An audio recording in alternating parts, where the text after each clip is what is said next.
And it's time to say hello, ladies and gentlemen. Welcome to another powerful edition of the program ASHFORD GARLEY Live on British Radio in Africa. It feels great to be back home. I know some heard the name, some heard people talk about him. You've gotten the opportunity to listen to him tonight. It just doesn't get any better, you know? It feels great to be back home. Make no mistake and throw no joke on this one. This is the medicine of the microphone. The golden voice of Liberia. The brother who doesn't eat iron, but he's definitely stronger than a lion.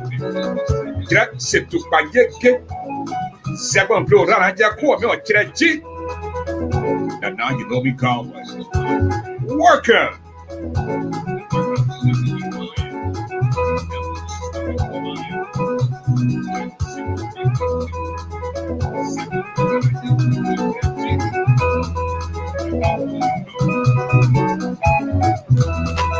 Tonight we have the Godfather himself,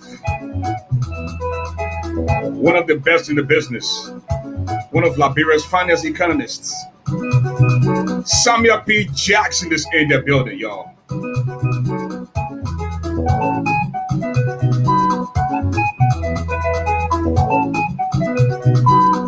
And I want to give it up for the All Liberian Diaspora Women Organization. I'll be watching from PA tonight. Mafodoke, John D. Louisa, Josephus Shah Fabens, Adolphus M. Khan, Raymond S. Clark, Ivan Perry. Oh, man.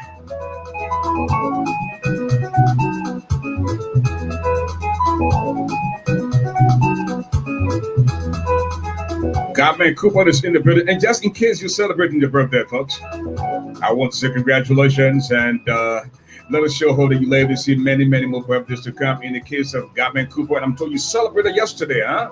Congratulations. Happy belated birthday. And this one comes from the management staff of Bridge Radio Africa. Oh, well, in just a little bit, as soon as we get signal from Samuel P. Jackson, we'll bring him on. He will tell us what's going on in terms of the book he has up, brand new book. And then later on at 9:30, we'll have post-interview analysis with Remy Gray and Alice Jones. Right here on Bridge Radio Africa, folks, I'm telling you. The diet is doing well, it's getting better. Still no rice, more than 3 months. Work 1.5 hours a day. Drink plenty of water. Slow down on the alcohol. And whatever it is good doesn't mean it's good for the body. Yeah.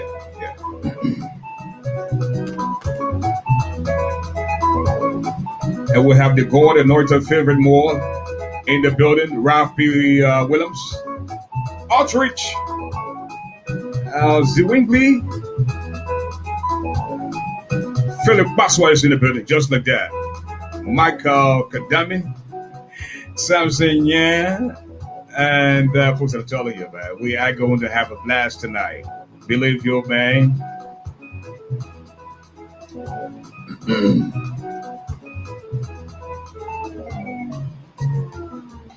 And that's right. Once again, ladies and gentlemen, if you just joining us, we like to say a big welcome to ASHFORD GARLEY Live on this beautiful Tuesday night. All right, do us a favor, invite a few friends so that we can together have a lot of conversation tonight. That's the Vasiliki Sankamara Gibson Ellis. Okay, share the video, invite a few friends. Don't be selfish. Don't enjoy the show by yourself. At this time, ladies and gentlemen, I want to introduce to you Mr. Samuel P. Jackson out of Atlanta, Georgia. Sam, hello, welcome to the show. Good evening, ASHFORD. I'm very, very proud of you. You're really making this thing happen, man. I'm extremely, extremely proud of you, man. That voice.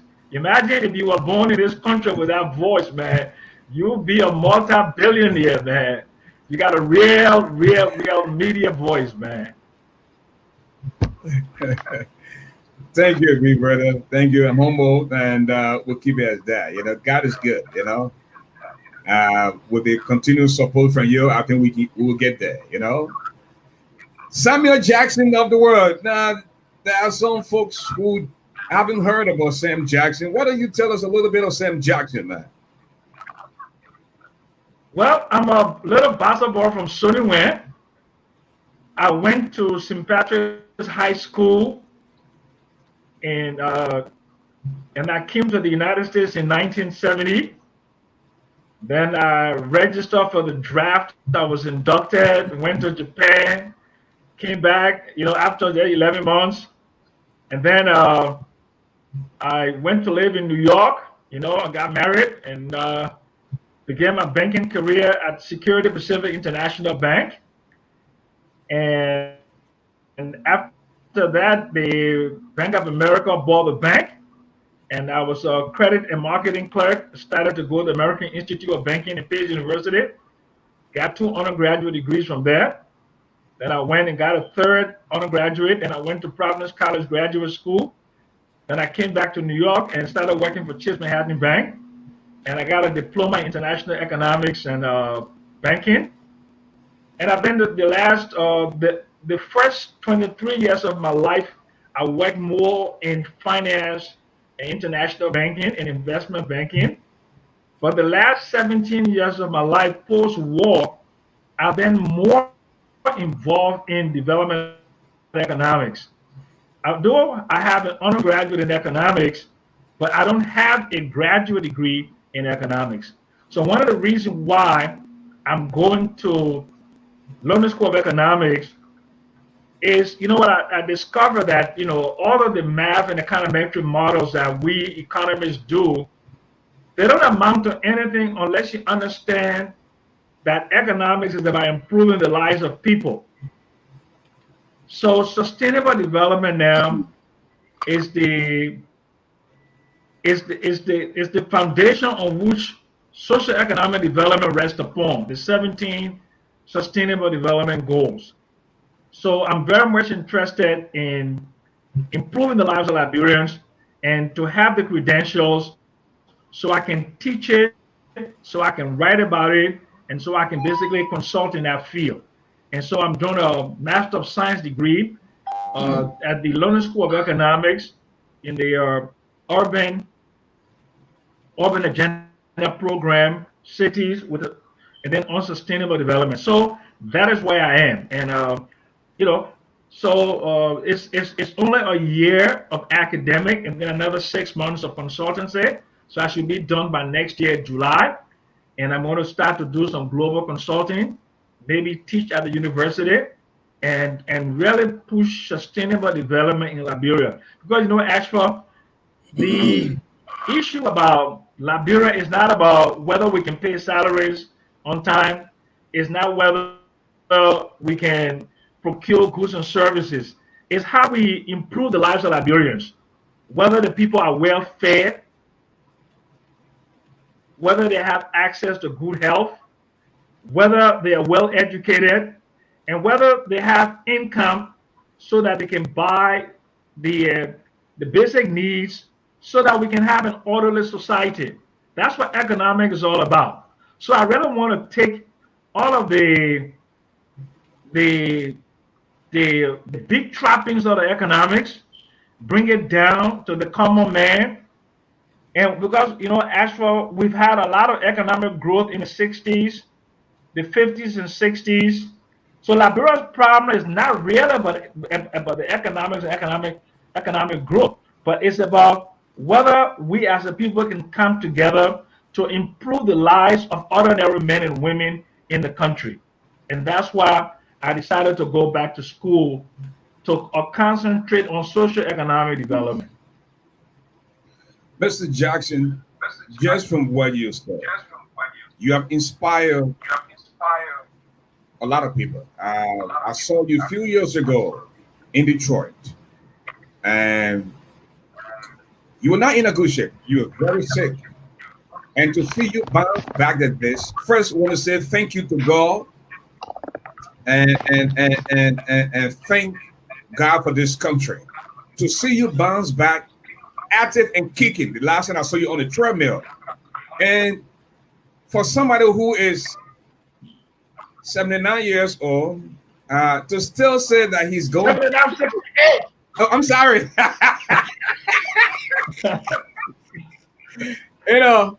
Going back to school.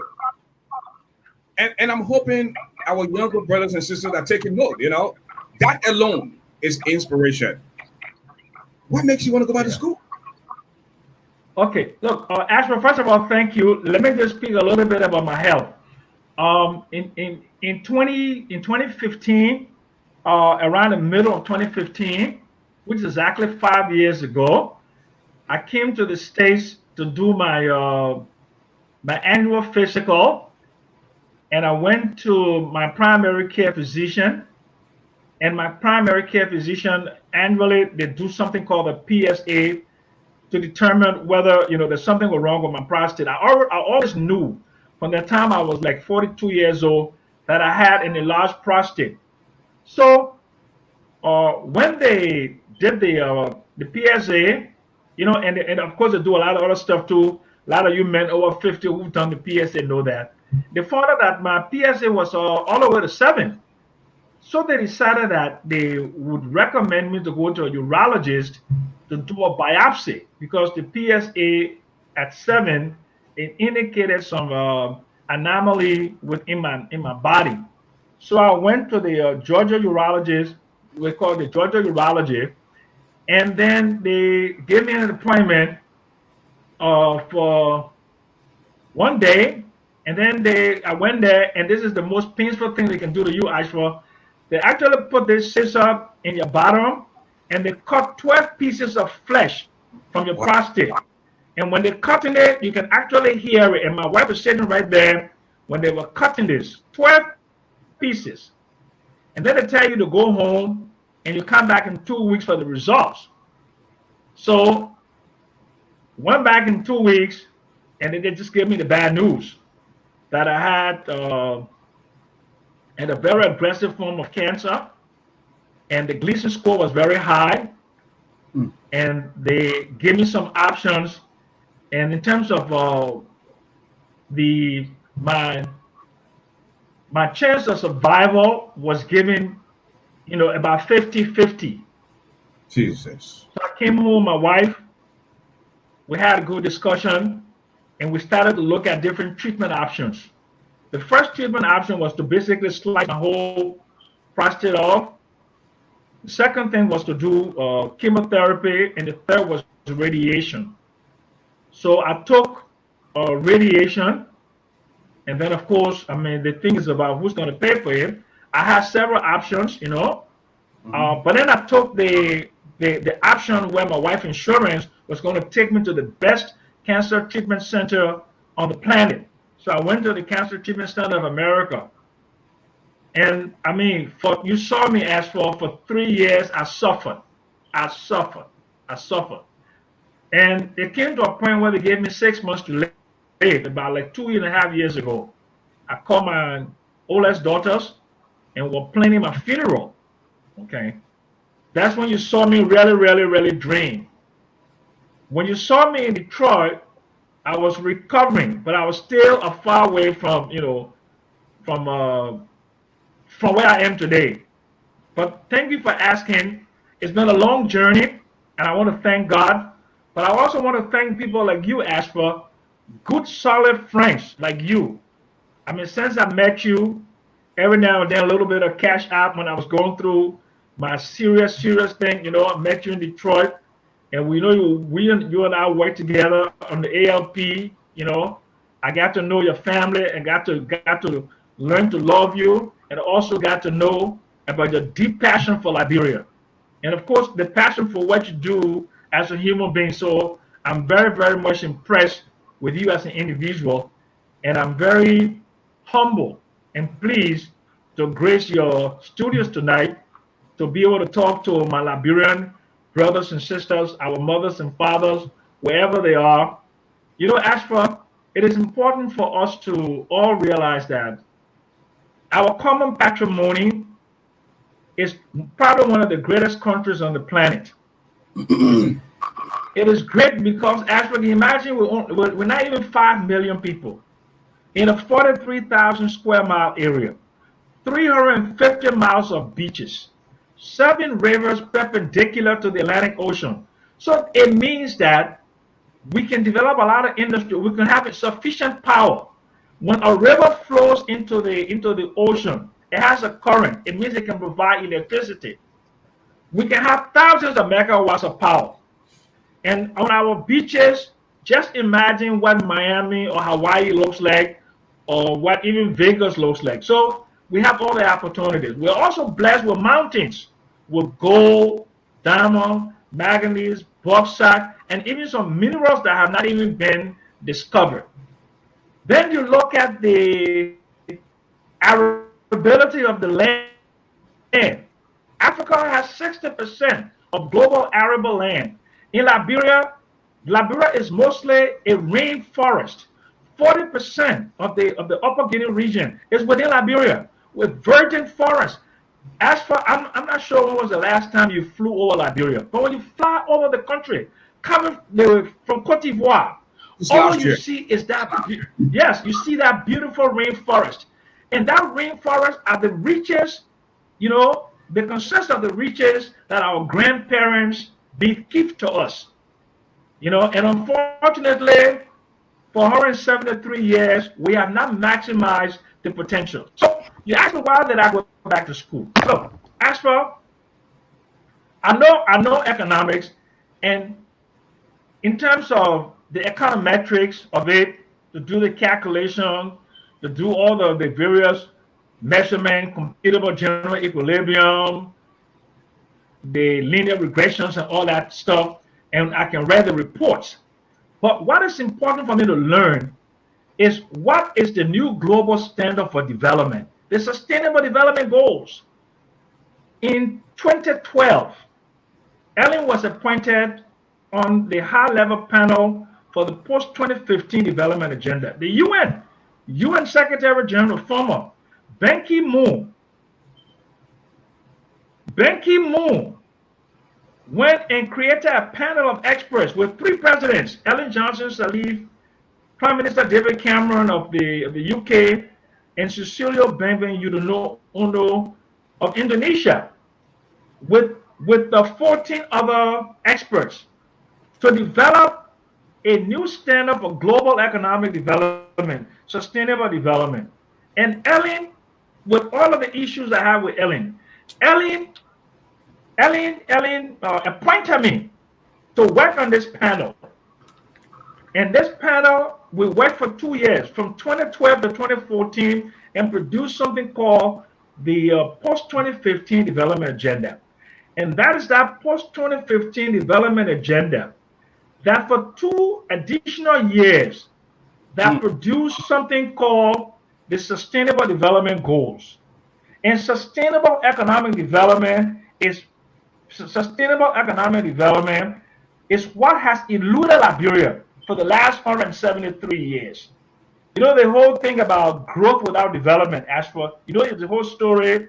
We had a lot of economic growth in the 1950s and 1960s, but there was not a proportionate improvement in socio-economic development.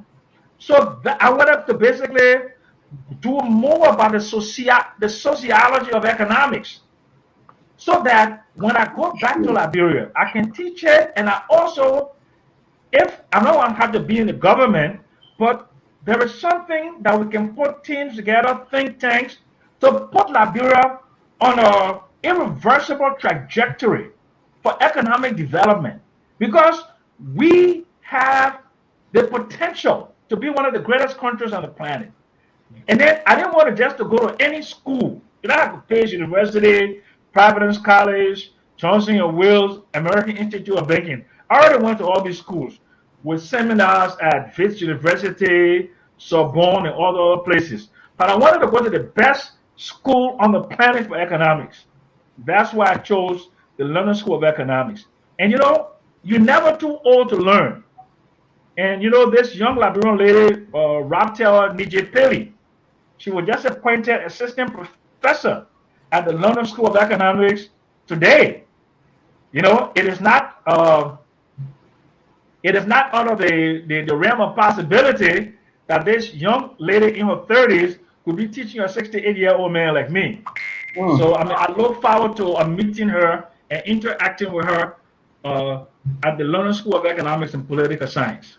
Now, Mr. Jackson, there's something in you that I love, and I think we share something similar. I work better under pressure. Now, just when the COVID-19 was in its infancy stage, you started talking about a book, and in no time, you just released your second book. Tell us what was going through your mind, and what is in this book. How can one purchase this book, and what is the benefit? What would they gain from this book, Mr. Jackson? Thank you very much. This is the book here. It's called How a Pathogen Ruled the World. And a pathogen is the virus, right? And this little microorganism is ruling the world today. What this little microorganism has done to this whole global economic and social architecture is I mean, dramatic. Stop planes from flying to countries. It stopped economies. It created a lot of unemployment. And what I wanted to do was to look at the global economy. And I wanted to look at poor economies, especially developing countries. I wanted to to do a projection on what this virus would do based upon the little that I knew about it, that it was a pandemic. When it was pronounced as a pandemic, I decided that it was going to really affect African countries because African countries don't have the capacity to do what rich developed nations can do. As for in the United States, since March, what have they done? They've done a lot of what we call quantitative easing. What did they do? They put trillions of dollars into the U.S. economy. Liberia and other African countries and poor countries don't have that ability. So I wanted to basically tell that story.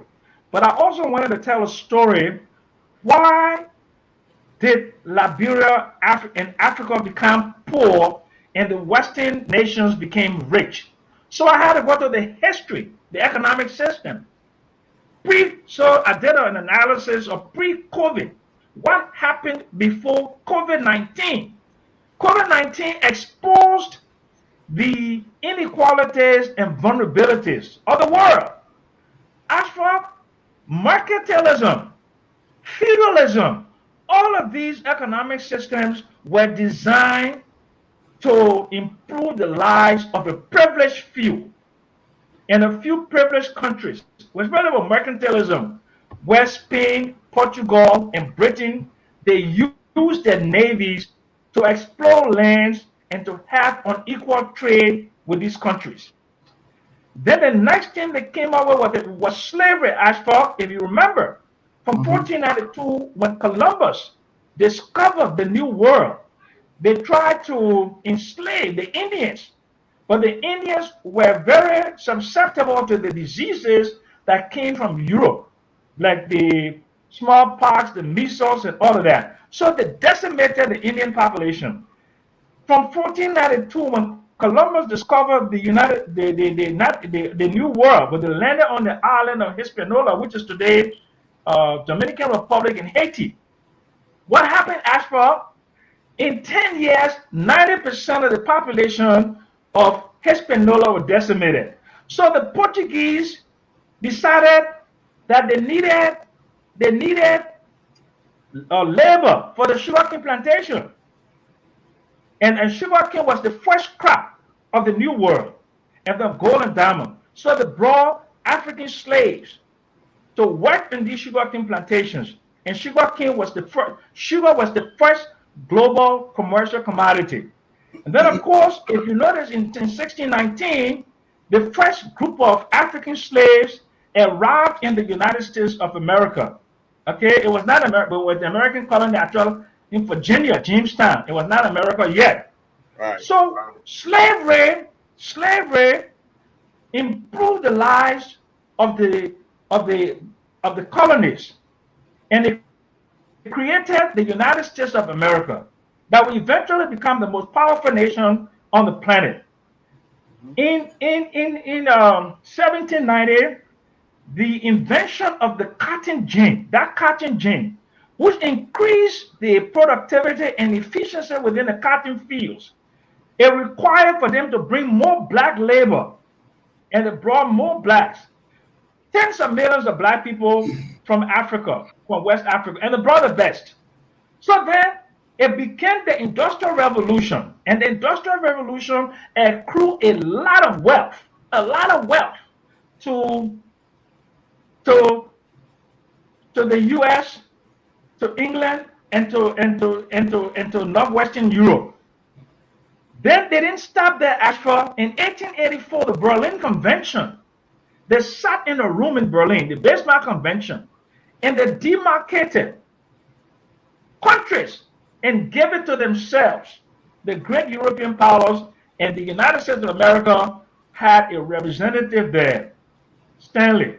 Okay, so if you look at mercantilism, if you look at slavery, if you look at all of these things, they advantaged Africa to the point where even after the colonial period in 1957, when Ghana became its independence, you have now really seen African economic growth. As for in the 60s, there were a lot of coups and counter coups, if you remember. In the 70s, there were a lot of uprising in African countries. In the 80s, you saw Liberia with the dough. There was no growth. And most of Africa was like. In the 90s, it was only about 20 years ago when African countries started to move a little bit. So right now, the bottom 1 billion poorest people on the planet, they are mostly in Africa. So this was the world when this virus. So this book was written. So basically, a clarion call to my black brothers and sisters, wherever they are, because Ashford, this disease disproportionately affects black and brown people more than white people. We are only 10 to 12% of the population of this country, but we are almost 40% of COVID-19 deaths. So that is where we are. So Ashford, I wanted African countries to design an economic system that would improve them and accelerate economic development. And one of the things, the surest way to do it is through agriculture.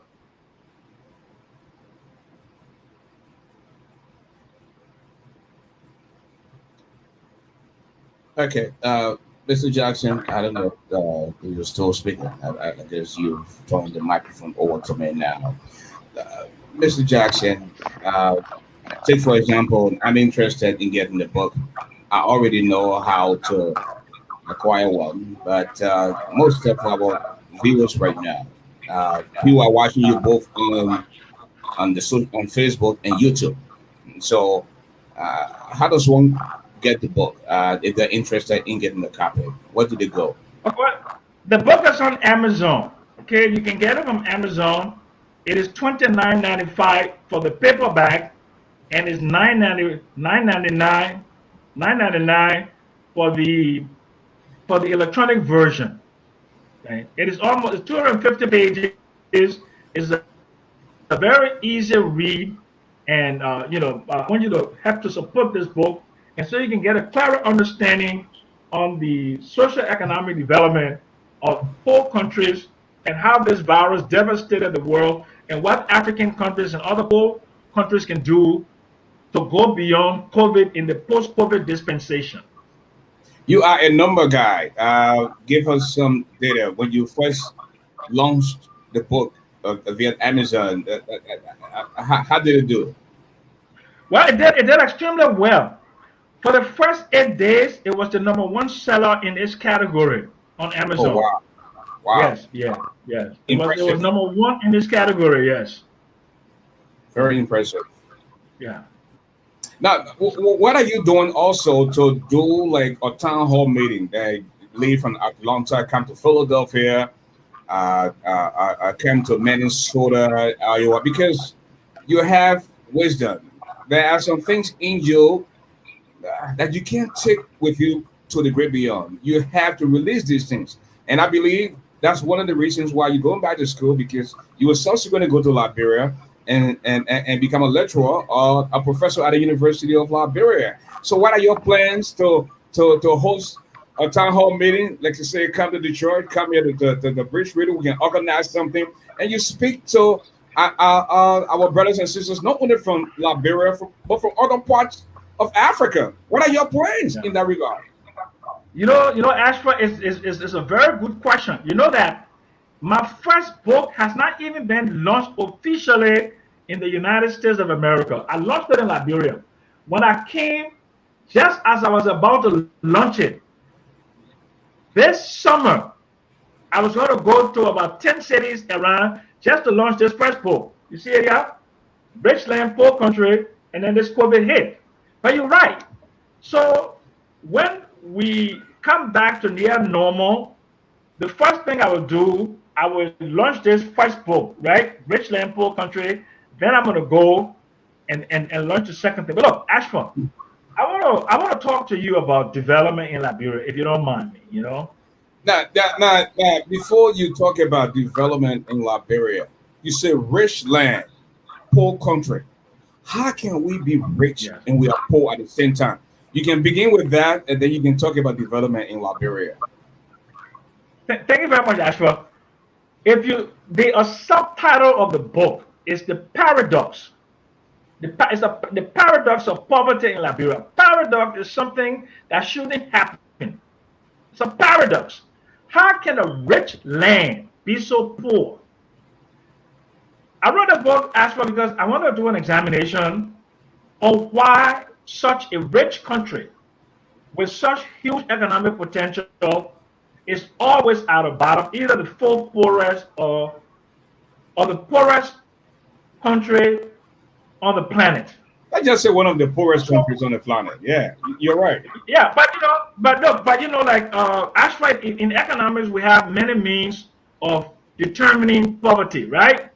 We do poverty in terms of income, and we do poverty in terms of the livelihoods. You know, we look at life expectancy, we look at health, education, and all of that. Okay, so I wanted to find out exactly where Liberia was in terms of its own human development.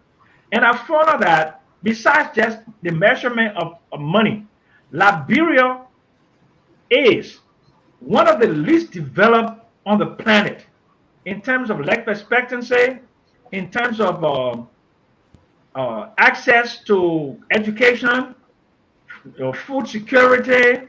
Liberia was at the bottom, near the bottom. Liberia is 177 out of 188 countries in its development.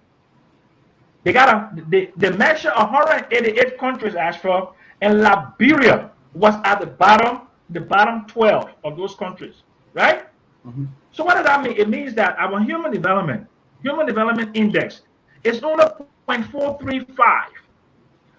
If you look at the history of the country, from 1822 with the landing of the settlers on Perseverance Island to 25 years later to the formation of the nation state of Liberia, through a whole century, more than a century and a half, Liberia is the one that helped to shepherd the independence of many African countries.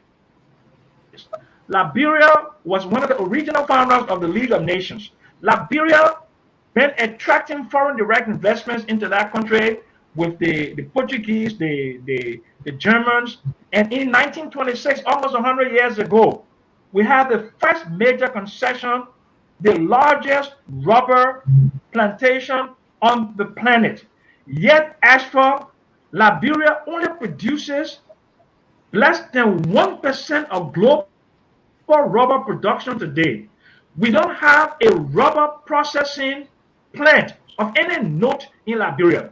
The standard for the production of rubber has now shifted to places like Malaysia and Indonesia and Bangladesh and those other countries. And we are a country with so much potential. Why? So I wanted to do the history. So you have to go to the history. These people who came, they were people that were adventurous.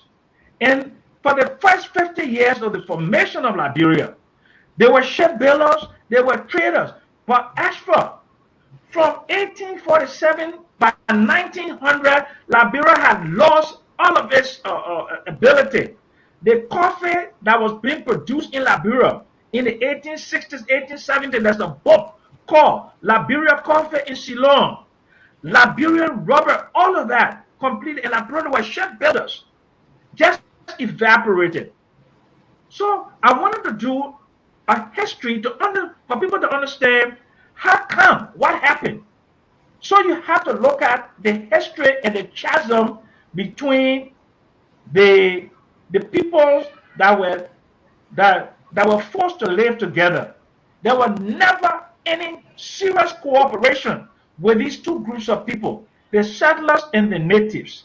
And the settlers themselves never fully wanted to integrate with the natives, even when they were having children with them. It's just like slavery. You know, the slave master, they slept with the slave women, right? But when the children were born, ASHFORD, many times they sold these children into slavery. And Liberia, Sam, let me ask you this. You have the gift of gab. You suffer for this country. You suffer for Liberia. You were beaten, sent to jail, and you are one of the most educated Liberians on the face of the earth. You know, you had the opportunity to work in the Liberian government despite all that you went through. Now, what did you do to make a difference?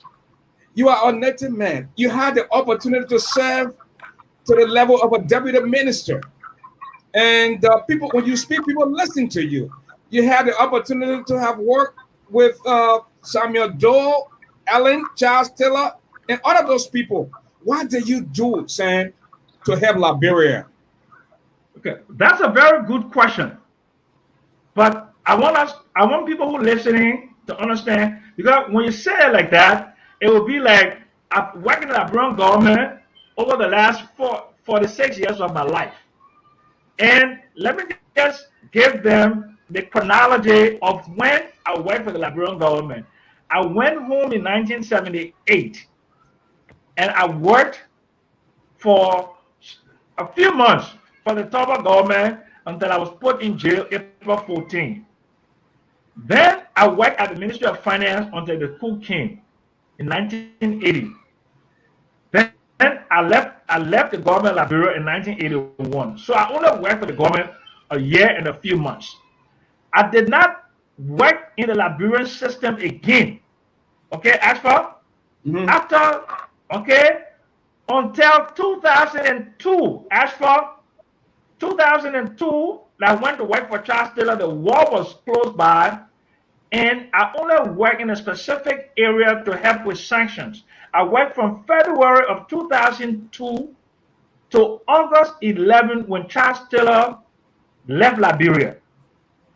Since Charles Taylor left Liberia, I have not worked for any government. I have done a lot of work for the government as a consultant and done a lot of global consulting, but I have not had the opportunity or the privilege of sitting behind a government desk to make decisions. But I can tell you what I have done, ASHFORD. Since 2003, I have put my imprimatur on social economic development in Liberia.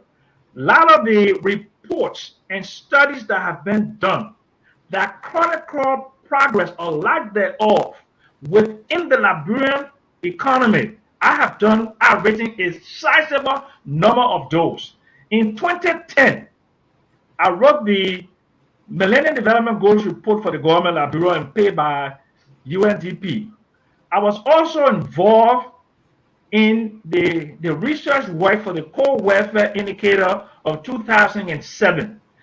In 2008, I was involved in counting the transient population in the National Population Housing Census of 2008. In 2014, I wrote the Millennium Development Goals for Liberia.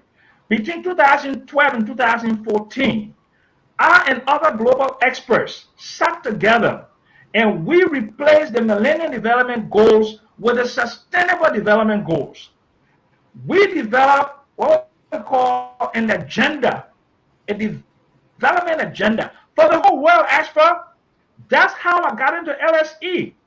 I was recommended by people within the UN system and broken institution to go to LSE because I have been involved with Dr. Homi Paras, the last Nobel laureate, Abhishek Banerjee, the father of poor economics, and his wife, Esther Duflo. I worked together with them on the UN high-level panel. So, as for me, it is not my responsibility to force Liberian governments to do. As for I was in Liberia last month for 5 months. I put together with other experts the National Economic Dialogue. We sat for 3 months. Those 3 days of the National Economic Dialogue was the culmination of the events, but leading to it, we had to do 3 months of research. So when you saw that National Economic Dialogue, we have put 3 months of hard work behind it, and we came up with 17 recommendations. This is now actually a more than a year. So you know, if you say, but what did I recommend? ASHFORD, I'm a consultant. I'm a social scientist.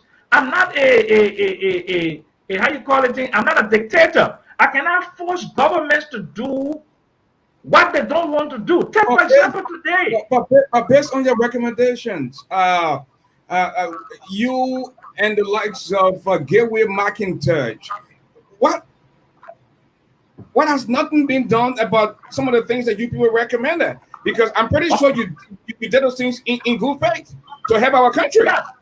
Okay, great. Here is the reason, and I don't like to criticize my friend Samuel Twe, and I'm not doing it today. I want you to please keep it clean. Yes, I'm not. And get out of line. Keep it clean. No. Samuel Twe is my friend, and I don't. But this is what he must take responsibility for. Samuel Twe is the Minister of Finance and Development Planning. The Ministry of Finance and Development Planning has many functions, ASHFORD. The first function of that ministry is fiscal, to make sure they spend government revenues and they deploy it for maximum benefit to the people. So that's fiscal. Okay. The second thing is budgeting, to prioritize the spending so as to push the country's agenda. The other thing is aid must be deployed efficiently. So official development assistance has to be spent in a way that maximizes the benefits to the people. Official development assistance.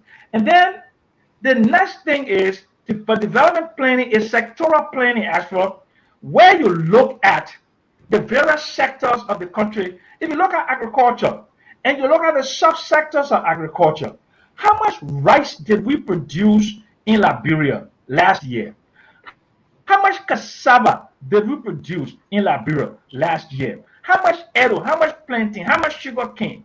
And how can these things be, how can we deploy manpower and material resources into these subsectors to create jobs and to create an agribusiness industry, right?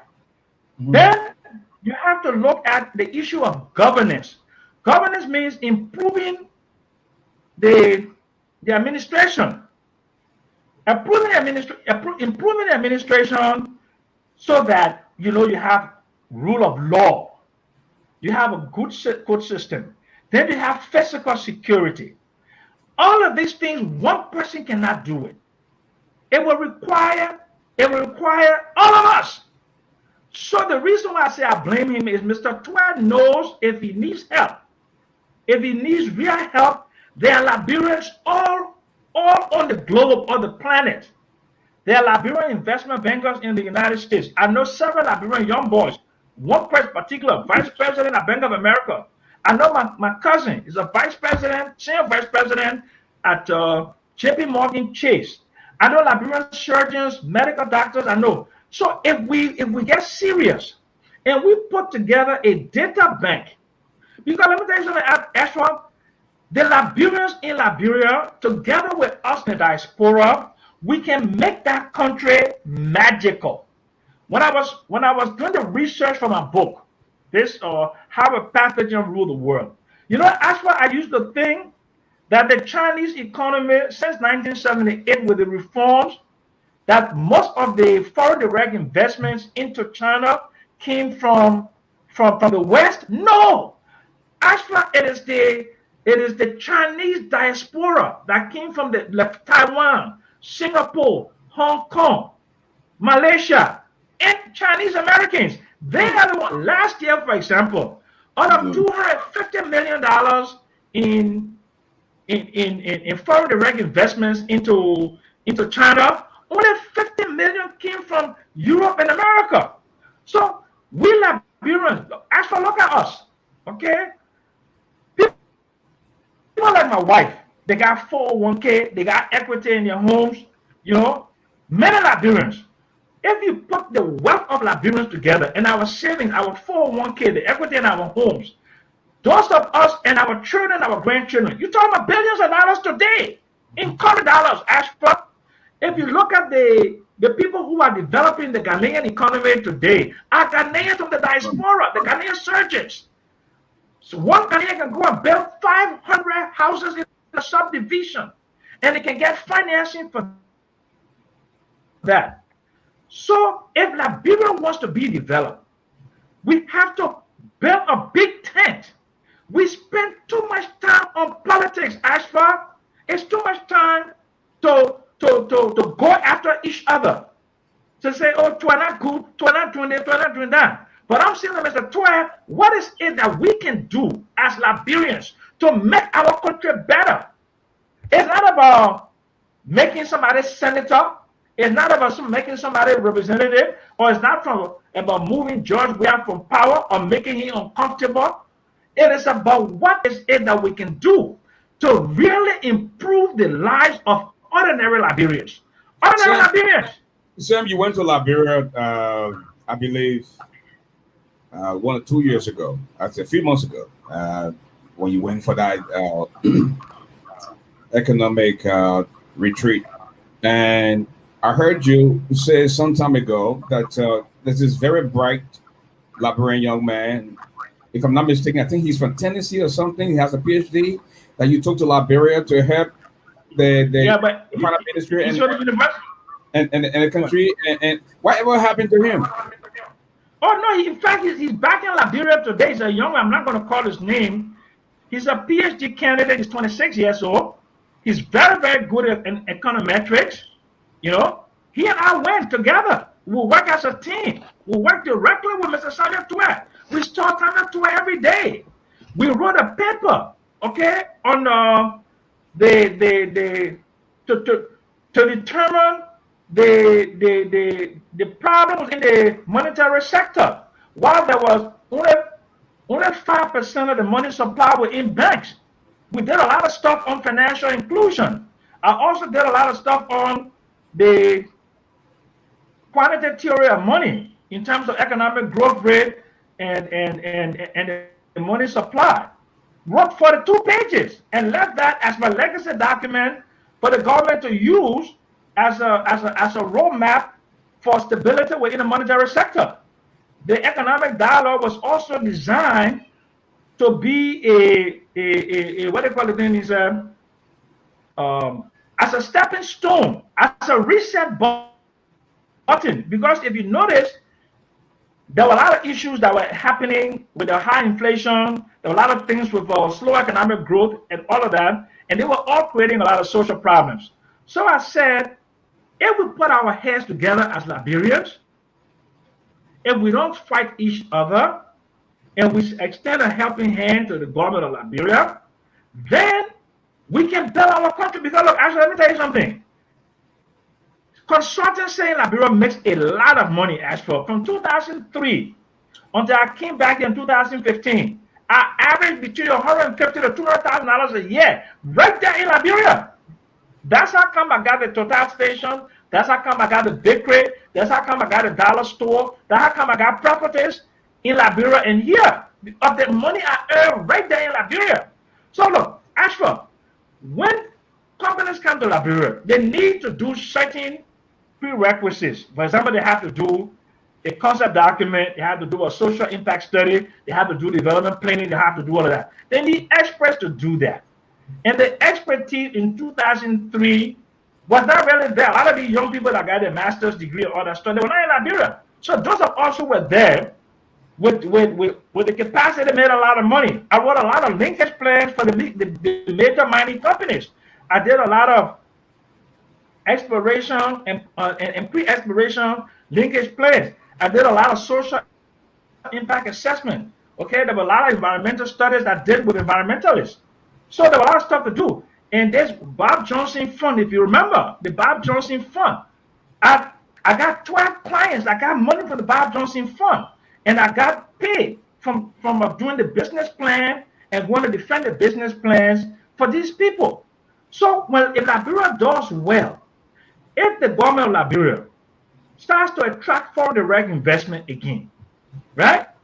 So if I have a consulting firm still running Liberia, I will get good consulting and I will make money and I'll begin to solve the problems of my family and poor relatives in Liberia. And I will invest money again into the things I invested money into. I had an ice factory, I had a bakery, and all of that.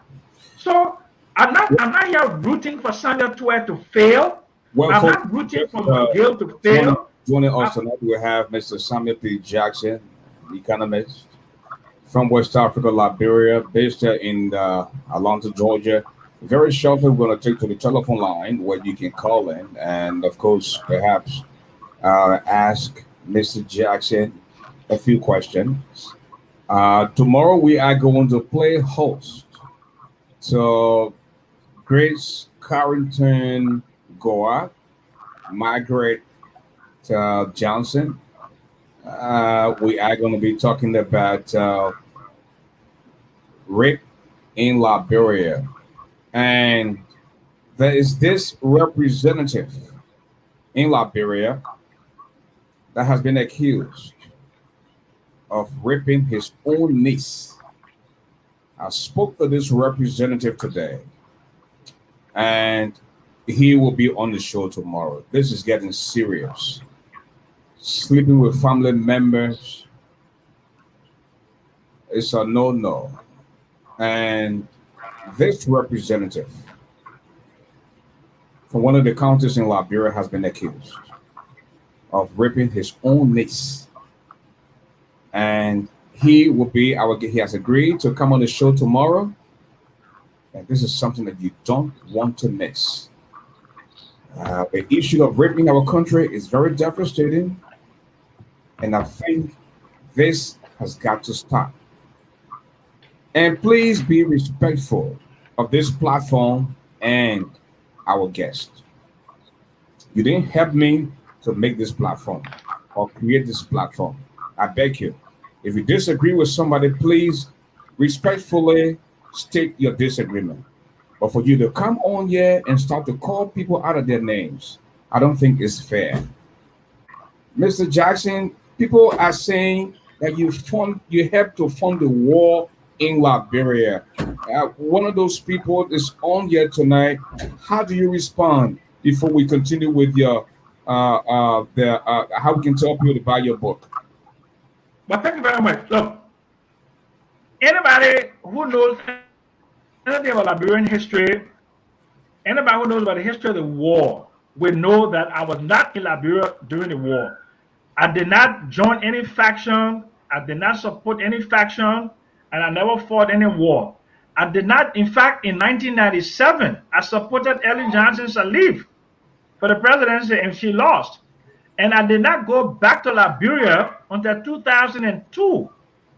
So you cannot tell me I was in the war. I was not part of MPFL. So look, ASHFORD, people, if you want to, you have to research, you have to ask questions. But to just come out, the TRC, there's a TRC. I went to the TRC. Don't be lazy. Go to the TRC. My testimony is in the TRC report. My testimony, my audio visual testimony is in the TRC. So the TRC, they wrote a book, and they sanctioned certain people for their crimes in the war. Mm-hmm. And I was not sanctioned. My name was not even, that it didn't even come out as a member who participated in a war in Liberia. So that's not true. It's completely false and misleading. And this too went further to say you are crook. You crook a lot of people, and I want to know where is he coming from with this? Because the Samuel Jackson that I know that I have interacted with, I don't want to go in depth, but I will go through some things. Just over a little, a week or two ago, and I called you, and some of the things you said to me motivated me, inspired me, and I am a better person today. But for people who claim, and sometimes I said this, people know you more than you know yourself because they just come out and say things that they have no clue about. Who you crook before in Liberia, they come out and say you are crook and all that kind of nonsense. Okay, but look, it's very easy. Let a person who are crook, let a person come on Facebook, let me say who are crook. There's another guy, Thomas Awaji, is saying, I don't have any properties in Liberia. What do I have to prove to this man who came to my house in America in 1999 as a young man, 1999, to my birthday party, to my house in Stone Mountain? When I had my own business, my cleaning company, he came to my house. This is the man. This is 1999. This is 21 years. He had just come to America and he was staying with his sister. And he came to my house because I invited his older sister to come. 21 years later, he's seen me on the ASHFORD GARLEY show. And he's asking me to prove to him. Please don't cause him. No, but I'm saying I'm not going to cause him. He's asking me, he's telling me to prove that the first thing he said to me is that the house I live in Liberia, I took it from somebody in 1980. And I told him that this is my wife's parents' house that we bought from them in Congo Town. And Fanatico lives next to me, Ruth Jabba lives next to me. Okay? My own parents' house is on the old road, right in Gate Town. 7 bedrooms, 7 bathrooms, plus other houses that I have built and bought all over the city. Okay, so he's just, I don't know what is it. If you have a political issue with me, let's discuss politics. But to put me to, I've been in this country since 1970. I fly in and out of this country. I have not committed any crime in this country. If I committed any crime, they will not renew my green card. If I committed any felony and I go in and out of Liberia, I was just in Liberia. I stayed in Liberia for 5 months. If I crook somebody, they would have come up. When I worked in Southern Africa, I was in Southern Africa last year. Anywhere in the world that I have worked, like Brazil, Indonesia, those places there, I can go back there. If you have something to say, I crook somebody, let the individual come out and let him, take me to court, or let him say, but look, ASHFORD, this is all petty. It's extremely petty, and I was hoping that we would have a real conversation about development. But we're having a real conversation. Just had a few distractions, but we're having a real conversation. That's fine. That's fine. But I mean, those are diversions. Speaking of having a real conversation, we want to now go to the telephone line. I believe we have somebody on the line that wants to ask a question. The person calls from Boston, Massachusetts, I believe. The area code is 774. The last 4 digits of your number, 0215. Please tell us your name. How you doing, ASHFORD? This is Dualu. How you doing, Pasam? How's everything out there? Thank you very much, sir. Okay, Sam, thank you so much for the show tonight. I'm listening to some exciting, a lot of information. Your book, Rich Land Poor Country. I've actually read that book twice already. The reason for reading it the second time was actually to try to get some information about Liberia. Because something really baffles me, especially when you talk about the poverty of poverty in the country. But here's my question to you. I was looking for an answer in this book. This is why I read it for the second time.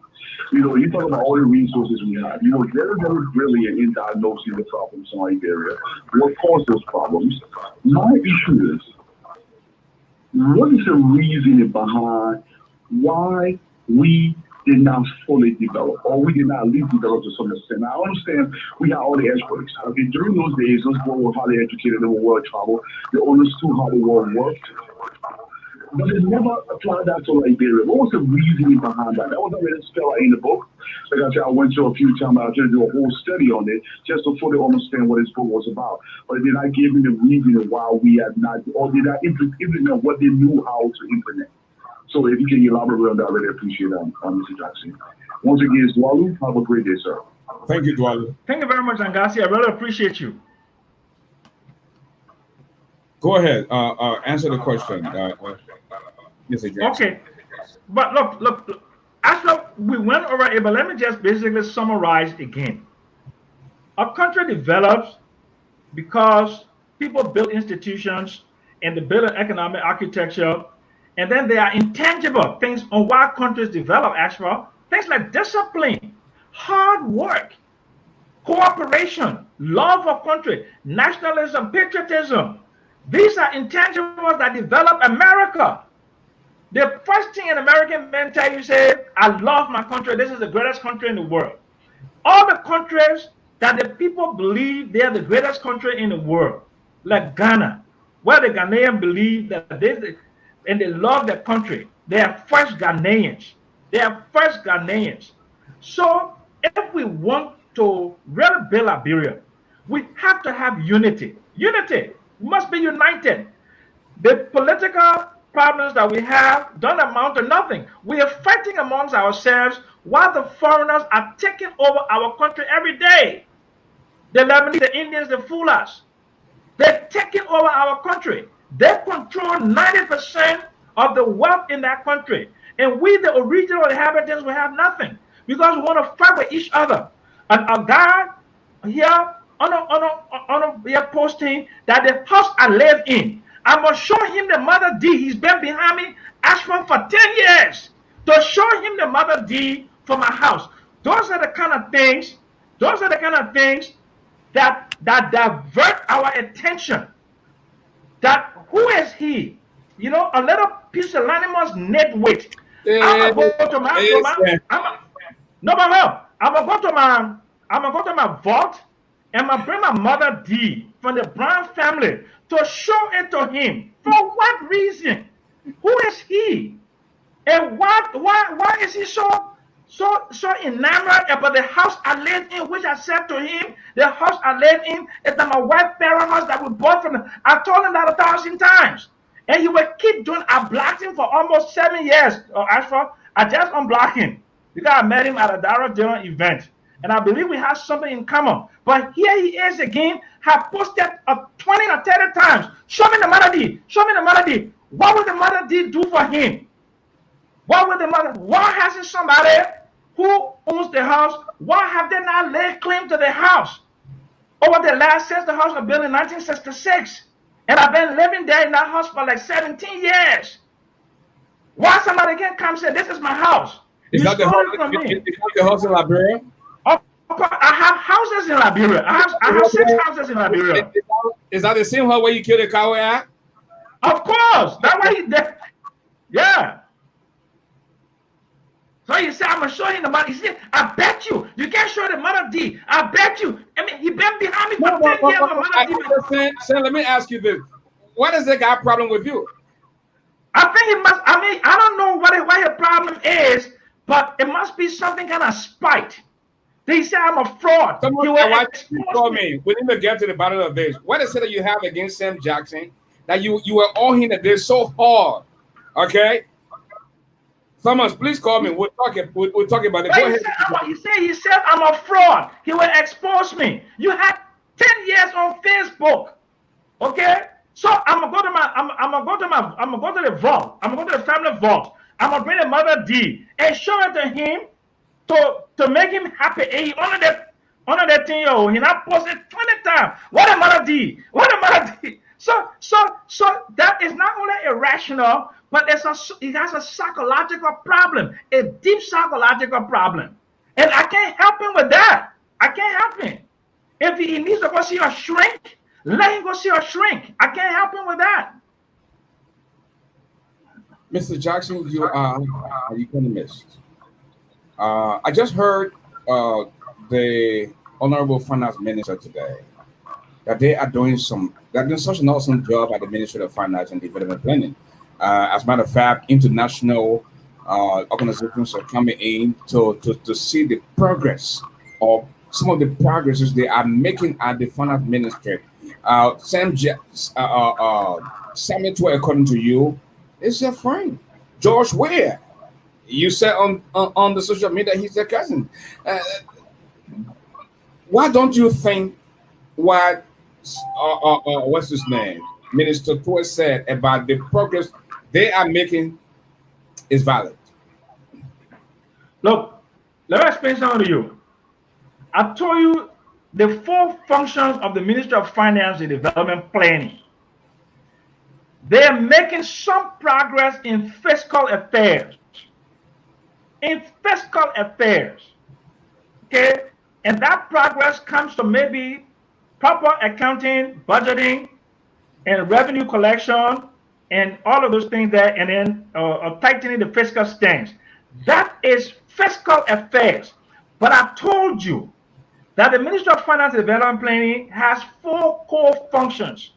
Then you have to do budgeting. It means you have to prioritize the spending to maximize the spending for the biggest bang for the dollar.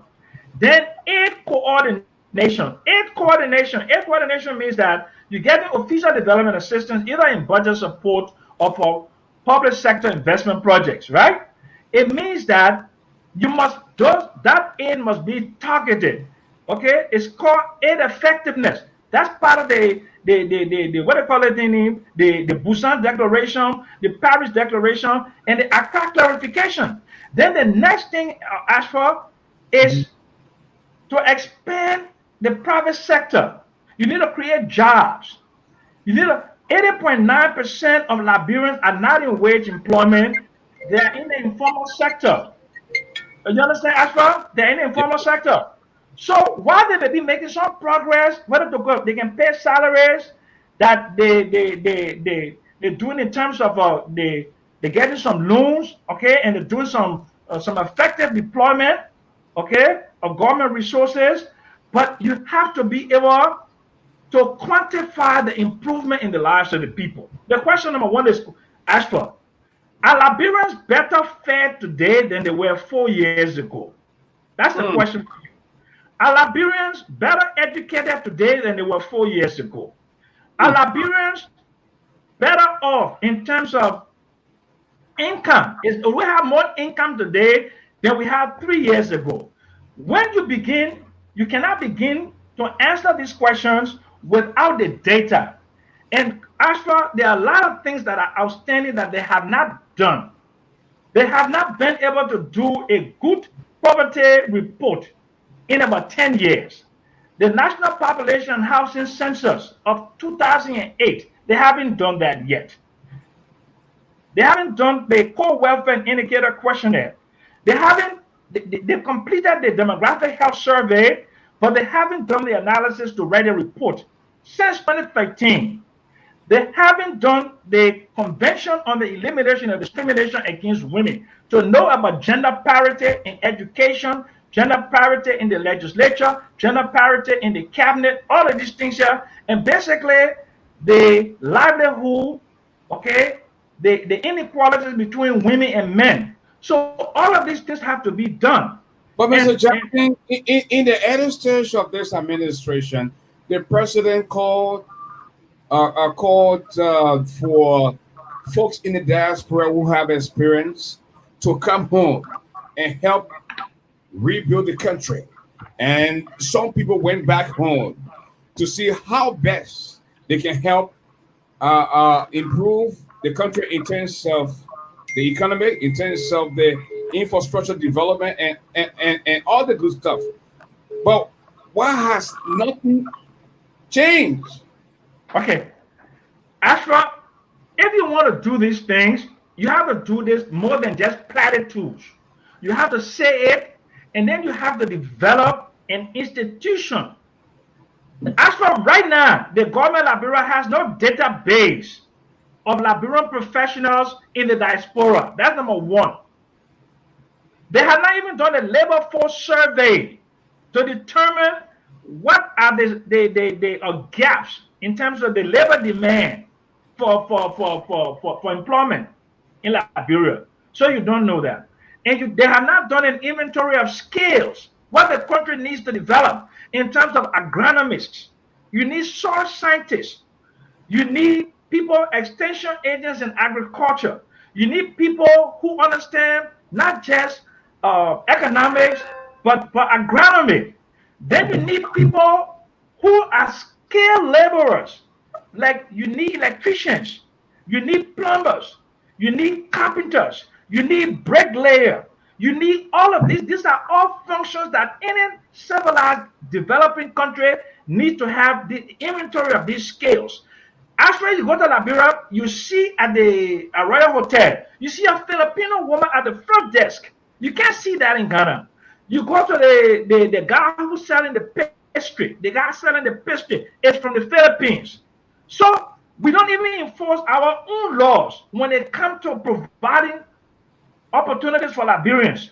So I'm willing and able and more than happy to be a part of a true development effort in Liberia. If the government of Liberia today says, look, we're very serious about development in the country, we want to get all the skills necessary. All the skills necessary. Because then I know that Liberia is going to be a truly thriving economy because now there is inclusion. You follow me, Ashford? The Yes, reason why we are not made progress on any administration in any significant way is that because of exclusion. Ashford, you can't exclude your skills people, no matter if you disagree with them politically. You have to bring in the best. Okay? Even if Mr. Weir and I disagree, but we must agree on one thing. That one thing is that Liberia is the commonality. And we must agree that we must develop Liberia no matter what our political differences are. And secondly, I don't see any philosophical differences between Liberians. It's strictly about personal interest, Ashford. Strictly about personal interest. Because Mr. Twain and I don't have any philosophical differences in economics. We all believe in capitalism.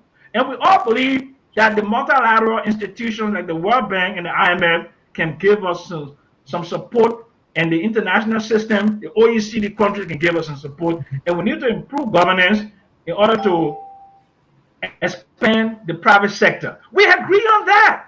Samuel P. Jackson We agree on that. tonight on ASHFORD GARLEY Live. I want to go back to the telephone line, and we have on the line right now from Minnesota, 612.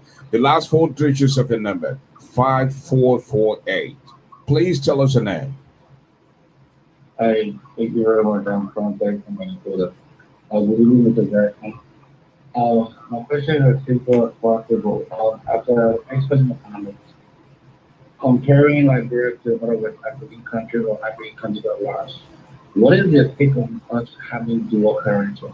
Because we live in a country where the economy much more respect the US dollar being used as a middle of exchange than that of our Liberian dollar, which also shows that a devaluation of our Liberian dollar to a significant extent. What is the effect on Liberia and dual currency? Thank you. Thank you, sir. Okay, we have Dwalo on the line. Hello, Dwalo. Yes, I'm sorry to call back, but Sam said something that I have to comment on. Okay. Okay, we always talk about what we in the diaspora have to do in Liberia. Now, Sam knows exactly what I've been trying to do in the country. In fact, the job creation issue, we understand the government alone cannot create jobs in Liberia. Last year, I spent maybe close to 4 months in the country proposing that I would create 200 jobs within the very first year. My proposal sits there in Liberia. There are a bunch of stuff going on in Liberia. Over the last 10 years, we've tried everything we can to do some contributions. But something has to be made clear. Those contributions cannot be made if you're not being allowed to. And in Liberia, if you speak your mind, things are taken personally. And Sam just said, there is no real differences in Liberia. They're not philosophical. They are mostly personal agenda. We have to understand this. The government cannot run to send people that have the means. Liberia middle class already exists. The middle class sits here in the diaspora. We're not asking for government jobs. Look, we're businessmen.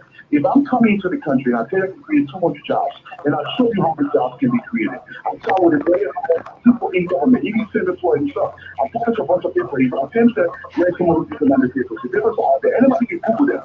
We have solutions. Those solutions are not dependent on government doing anything. But if we come in the country to bring our operations in the country, to make sure we create jobs for our people, we must be a lookout. If a bunch of extreme circumstances are taking place in the country, people don't understand. You're not going to dump your money somewhere if those money are going to be hampered by artificial barriers that you don't want to deal with. People have to understand it. So, but I'm saying the right thing. Jobs can be created from the diaspora, but we must be allowed to create those jobs. I just called to make that point. And thank you so much, Ashford, once again about me on. Thank you. And Mr. Jackson, just before you come in, Mr. Joseph Dawson Davis, sir, you claim to be an economist. If you were the finance minister today, what expertise would you have preferred to boost economic growth in Okay. Liberia? Well, first of all, I don't claim to be an economist. I'm a global economist. Okay, so that to me is too cheeky to say you claim to be an economist. I am an economist. Okay. Uh, So you it's a know, what you know, scale? some people just say things the way they feel they can say it. So don't get Yeah. angry, Mr. Jackson. You're a public figure. No, no, no, no, So, I'm not angry, but I want to get that clarification. And I'm also in the best economic school on the planet, the I London also School of Economics. Okay. Okay. know that. Okay. So what skills do I bring to the table? My sub training in the private sector is investment banking, raising money. I work for the largest junk bond firm on the planet, Drexel Brennan Lambert, as a young man. And I work for Chase Manhattan Bank. I also work in Southern Africa and raise money for small cap companies. If Liberia What happened? opens up, if Liberia opens up, they I can put together project proposal and I go out there actively and we can do PowerPoint presentations to show investors and to put groups of investors together, domestic and international, for private sector development in the country. That's my best skill. I love business, Ashford. I didn't go to Liberia in 1978 to become a minister. I went there because I wanted to be an investment banker. I came from Chase Manhattan Bank, second vice president, 26-year-old boy. That's what I love. I love money. I love banking. I love investment. I love finance. Okay? Those are the skills that I will bring to the table.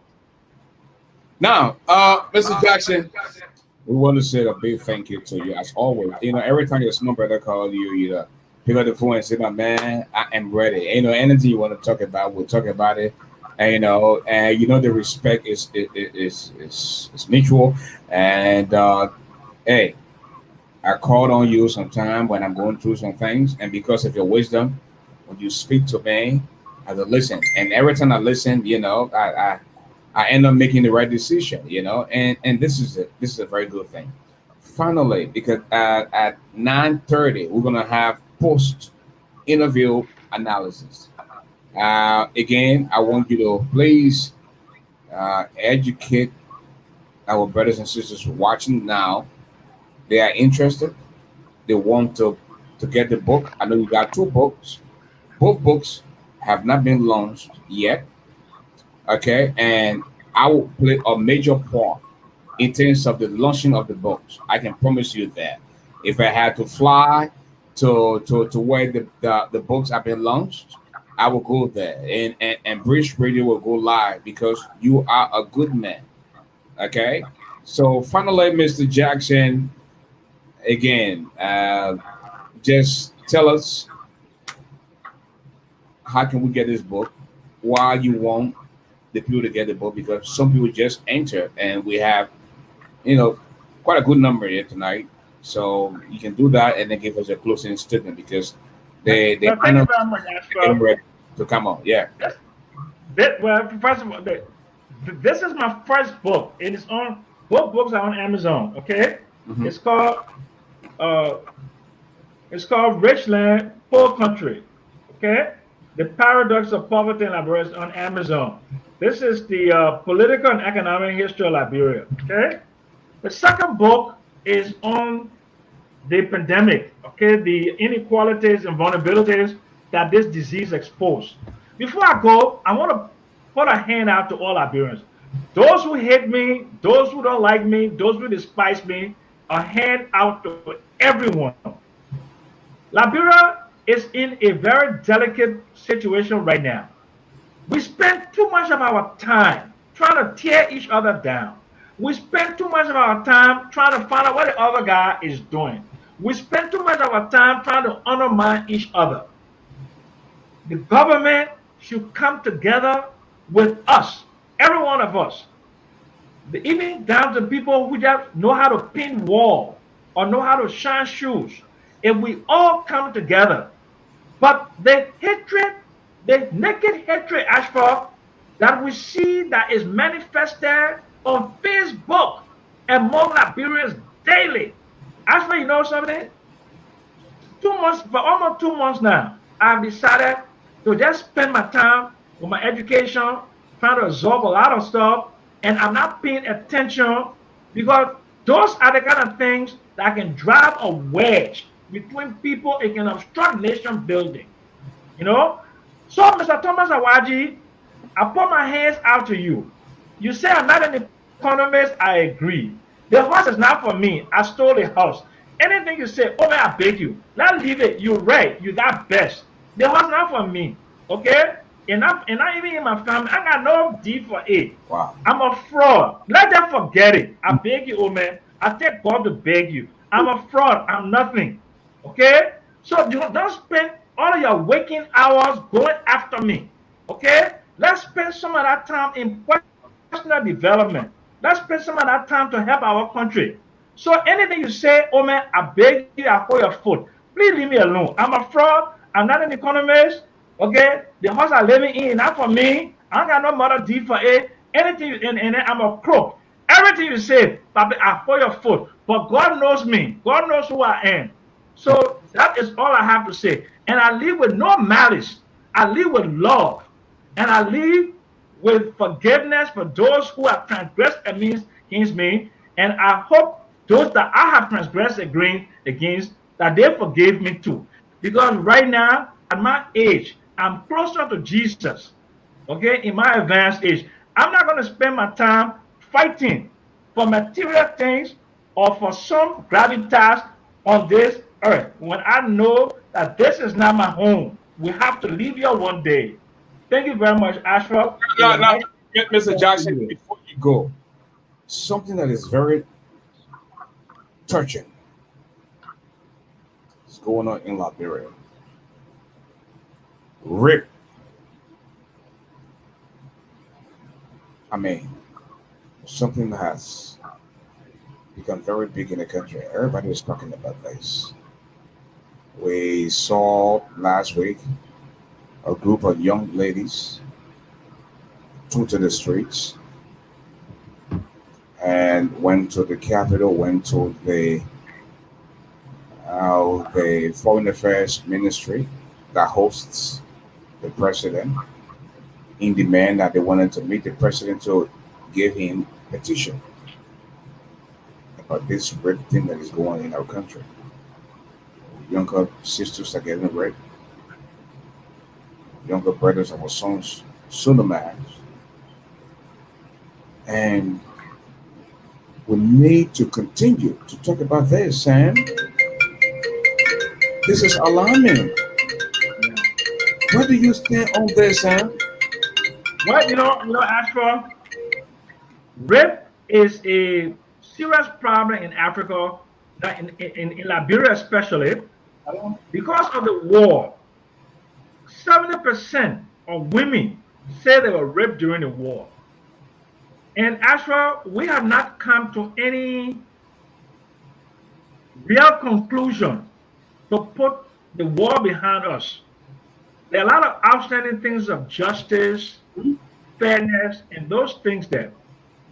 And then when you add upon impunity to the lack of institution, the justice system is so weak in Liberia, as for very, very weak. That is one of the major problems why we cannot make progress. Because if justice is not swift, if justice is not assured, if young women are getting raped and they are not getting any justice when they're being violated, that kind of society there is not a moral society. As far in order for a country to progress, it must have some degree of morality in there.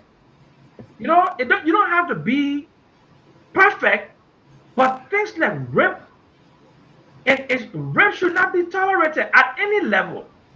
And I'm urging the government of Liberia to see what they can do about fast tracking rape cases in the country to bring justice to those young women whose minds have been destroyed. Because rape is not just a physical act, it is a mental act. The mental act, you know.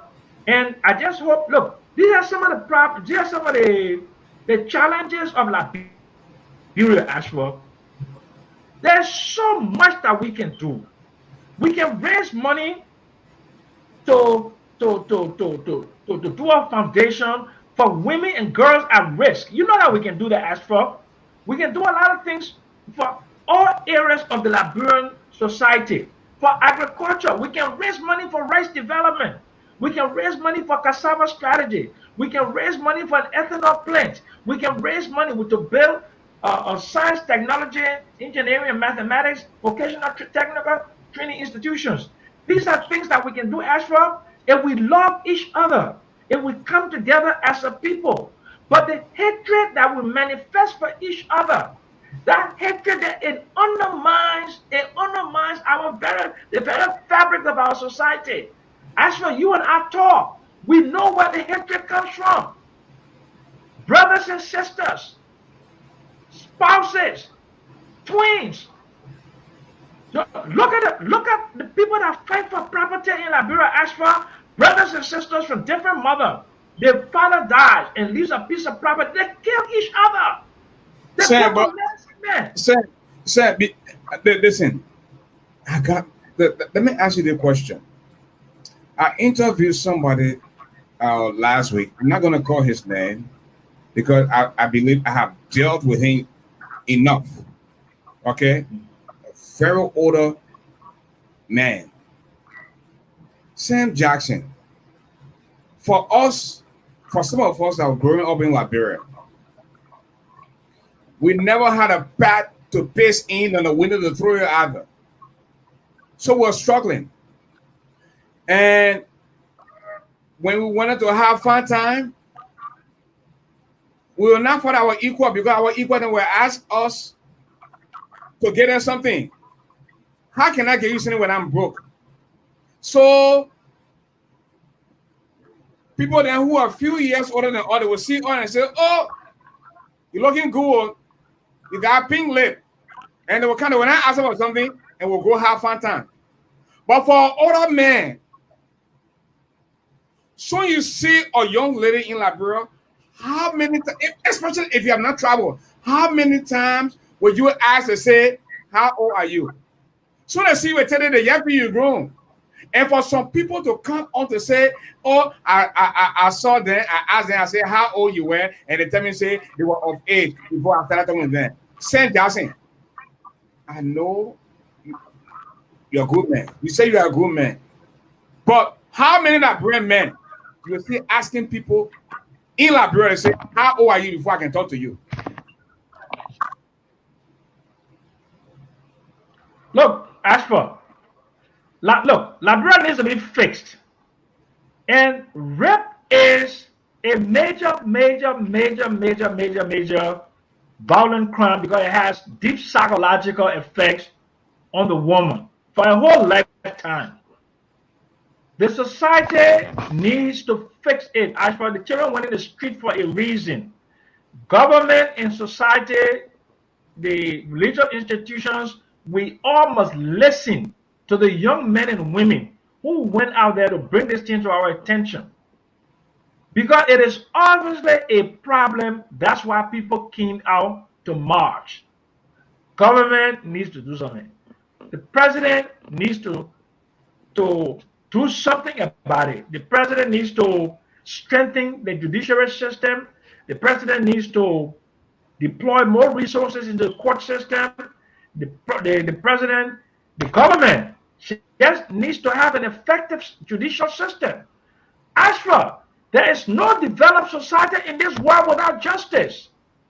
Without justice, there is no peace.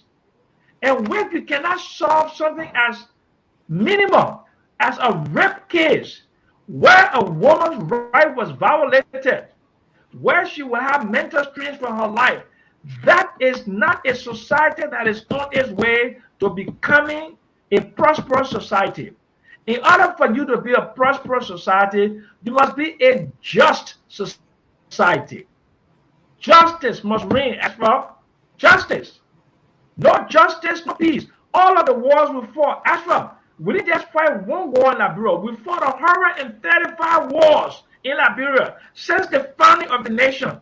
Before the 1989 war, the last war was 1935 with the Juanimle War, the Sastan War, the Grebo Wars. From 1822, we've been fighting wars in Liberia. Because all of the wars we have fought, we fought them against justice, alienation. People have been alienated from the body politic. 1980, no matter how you disagree with those coming to power, but the American Liberian oligarchy has been in power for 133 years, a one-party oligarchy. So that is why those came to power. Why did Chancellor come to power? Because of the hegemony of a certain group of people. Why was Chancellor chased out of Liberia? Because Chancellor ran the Mandingo and the Crown people out of Liberia. And I'm hoping and praying that Liberia does not go back to that a sordid past, that we have gone beyond that. So I'm appealing to Mr. Willa. We must build a just society. We must build a society not because the CDC is in power. You have to look at the government not as a political party that owns the government. It has to be for all of us. So the best doctors in the world are not limited to sedition.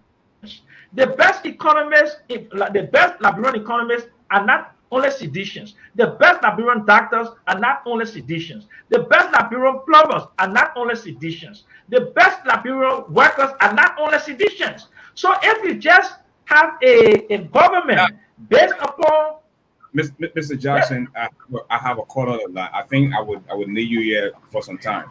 You see, this is the same thing we're talking about. You just said on this platform that you worked as a government official for 1.5 years, correct? Yeah, in the last government, in the Taylor government, yeah. Mm-hmm. Okay, now somebody on here is saying Christopher Kamara believes Samuel Jackson worked in the government for 12 to 25 years, no system set up for rape case, shameless. Did you work for 12 to 25 years, Sam Jackson, and you were telling all that you worked only 1.5 years the Taylor government? Come on, Sam. So you know saying that we don't know. 1.5 years with Taylor, 11 months with Samuel Doe, and about another like 3 or 4 months with Tama. So you see, these are the things. But listen to me, you can't blame the individual. He heard that from somebody. He's repeating what somebody told him. You understand? ASHFORD, I haven't worked for anybody since 2003. Since 2003, 17 years. 17 years. And I've been in America now for 5 years. Sick man. Okay? For 5 years, ASHFORD. So where the 25 years coming from? So that's what I'm saying. Those kind of pettiness and those kind of misinformation, if we consume ourselves with it, we will never go to the real issue, the crux of our development or lack of development in Liberia. We will fight each other. I will be cussing Thomas Awaji. Thomas Awaji will be cussing me. I will be cussing this person. That person will be cussing me. I am no longer interested in fighting people because we have a disagreement. I'm bigger and better than that. That is the reason why even my podcast, I haven't done it for 2 months because I don't want to fight. I want us, and I want unity. I want unity for Liberians. We can make it, ASHFORD, if we come together, men and women, okay, parent and child, CDC and opposition. We can make it. We can make that country the envy of the world. So we have this caller calling from Philadelphia. That's a Philadelphia number 215. The last 4 digits of your number 7425. Please tell us your name. I've been listening to the show, Sam Jackson, great Sam Jackson. I followed him a couple of times because learned that and experience that. I like him. But same was in Liberia, I think middle last year, you know, for as a consultant, and I think he put a lot of that with him. I don't know what happened. Then came back and just the same. And like he has done work in Liberia. So I don't think Shane is the type of guy that Liberia already did. I don't think from the kind of economical or financial standpoint, I don't think Shane is the kind of job that And why would you say Liberia is not being sent back? Why would you say that? Go ahead. Liberia is a big like, So don't you think Mr. Jackson's advice will help Liberia? they can take what you say about, but when it comes to some of the things preaching that we could do, I don't think saying is the right guy. Okay. All right. Thank you. Last year. No, as a point of the day, Liberia needs someone good record of success. He done it for so many years. One thing that's a show as an economist. How many businesses, existing businesses we have? How many success? My brother, if experience, people who have a good track record of success in finance and areas, if they have to pay them the payment. well, my brother, if the United Nations, right? If other professional entities in other parts of Africa, like South Africa, can hire the expertise of Mr. Jackson, why don't you think he can do well for his own country? Yeah, but we don't know why I said data, but we're not sure what thing. Okay, I will allow Mr. Jackson to respond to you. Thanks for calling, okay? Mr. Jackson. Well, thank you very much. Look, ASHFORD, let this not be a platform to vindicate me from people who think some kind of way. Vindicate you, Sam. I'm just being the fair guy. No, the other thing is, I'm not here. This is not a platform where I'm on an investigation. Okay, my track record is very clear. My track record is very clear. Go to my LinkedIn page. Okay, if you want to go ahead and find out who I am, go ask the international. Go ask Interpol. Go ask anybody. So we're not going to use this platform to vindicate me from allegations, because Liberians will make allegations. We make allegations because that is who we are. We make allegations because we're looking for dialogue. So I can understand that. But look, ASHFORD, Liberia, it belongs to all of us. And all of us need to work to make Liberia a better country. That's the bottom line. And as long as there is exclusion of people with the best skills and the best opportunities, and it doesn't have to be within the government, Liberia has to develop a platform to attract Liberian investors to the country and protect their investments, and to make sure that the laws of the country, one of the reasons why ASHFORD, you see Liberians putting their money too much in our country is because the court system, if somebody croak you, you take them to court. It happened to me. I opened my gas station in ASHFORD. The first 90 days, they stole $80,000 from me. I recorded the man. I had a Total gas station in Liberia. Total. One of my the retail managers from Total, they bring instead of bringing 10,000 gallons, they put 3,000 gallons in a hole and steal 7,000 and sign for 10,000 ASHFORD. That's how I lost my station. My bakery, my own first cousin, I left him to last year he abandoned the bakery right in Chocolate City there. So I understand.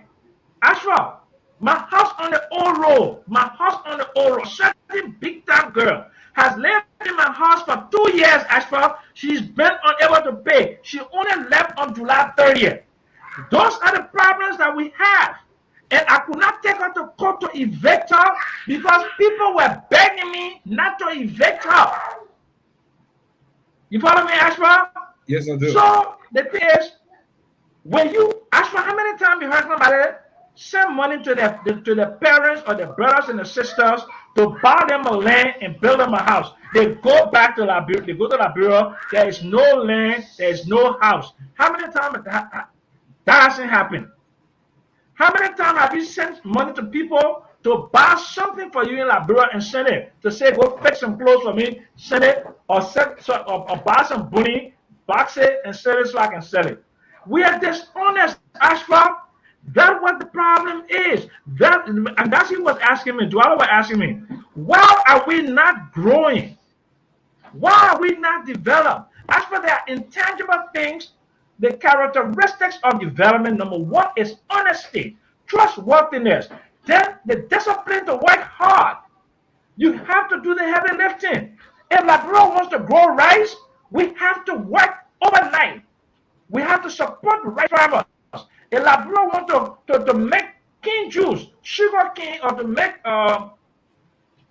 disinfectants, we have to support the people who make the sugar cane. If we want to have to process cassava, we have to support the people within the cassava belt who grow the cassava. If we want for people to good carpenters, we have to support carpenters. We have to have good carpentry schools. We have to have skills building. These are all of the things that Liberia requires. Those are all the characteristics of a developing nation. As for we are being left behind. We have been left behind. Sam, we have a caller from North Carolina that wants to ask you a question. Hello, caller. Tell us your name. Hey, my name is Francis, calling from North Carolina. Francis, welcome to the show. You're live on the radio. Thank you, Mr. Garley. I have one comment and one question. So the first question has to do with how you call it, your dad is very uncomfortable. You're not even answering the question. People ask people questions. When you say he's uncomfortable, what does that mean? How is he uncomfortable? I'm watching. You can watch the video. I mean, he's relaxed and answering the question. So, what is your definition of he not being comfortable? Okay, you can see the movement. You can see that he's angry. You can see that people. But have you watched his live video? This is what he does. I mean, he has to give himself the moving room, and he moves around when he talks. So what are you talking about? What is your question for Mr. Jackson? Look at his face. I'm watching the video right now. If you look at his face, you see that. I mean, he's very, very upset. Oh, so when somebody lie on your knee, and when you know that the thing the person saying is not true, your body language will be the same. I don't have to be upset. I will just answer the question. Oh, okay. I will just answer the question. Okay. Yes, I will say yes. Make your comment and ask your question, please. Okay, so that was my question, and my comment has to do with how you think people should invest people like you. Tell me to go ahead and say why is he not investing? He just on the show that I mean he had a business in Liberia, but the business broke down. So for me, my comment is with Mr. Jackson, a lot of people in this country and around the world don't trust the leadership. So at that point, if you have people investing in the country, they're going to be very difficult. Because if you look at every activities of the government, nobody trusts the government. So how you think in this world somebody that you don't trust? I mean, you're gonna invest in the person leadership.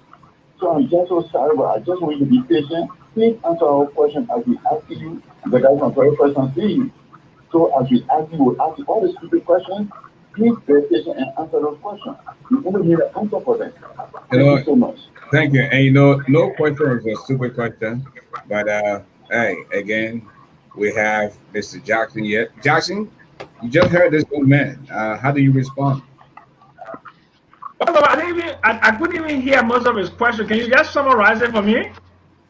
The man said your body language was out of whack. Oh, but You didn't no, see him. I'm You didn't seem sincere. I'm a You were basa. moving back and forth. I'm a Basa crew man. I'm very animated. If he doesn't like it, I'm sorry. But how can you be Basa crew man when you can't speak dialect? Do you speak Basa or crew? of course, I speak fluent Basa, and I can understand most crew. Absolutely. If I were to ask you, tough time, don't lie, tough people do, how do you say that in Basa? Say that slowly for me. Tough times don't last. Tough people do. Say that in Basa. Okay. Okay. Okay. Quantamoni, anywhere. Okay. Grand, omo faible yo. Okay, Sam, hold that thought. We have a caller on the line. Hello, caller. Tell us your name and where you join us from tonight. This is Mr. Dawson calling from Minnesota. Welcome to the show. You're live on the radio. Mr. Johnson is listening. Thank you. My question is directly on the issue of rape. Okay. You asked Mr. Jackson a few questions regarding to rape issue in Liberia. He tried to address the issue that we need a system. We need to have justice system in place. We need to have fair justice system in Liberia. The first question is, Mr. Jackson has worked in government for years. What system did he put into place as to remedy this situation, this ugly situation called rape? Now, besides the question, another issue is, since we have the issue of rape going on, we came from 14 years civil crisis. There were a lot of issues that people dealt with in terms of during the war. Let's say during the war. So I want to conclude that mental health also is a contributing factor to rape issue in Liberia. What system Mr. Johnson left on the table as to remedy mental health issue in Liberia? Thank you. Thank you, Mr. Jackson. Again, Mr. Jackson, before you continue the answer, I want you to please repeat the phrase you just said. Tough times don't last, tough people do in Basa. Go ahead. Okay. Okay. And we'll have to record him because if you lie, we'll play the one you just said earlier and this one. So go ahead. Okay. Tough times. No, I can say it many ways. Okay.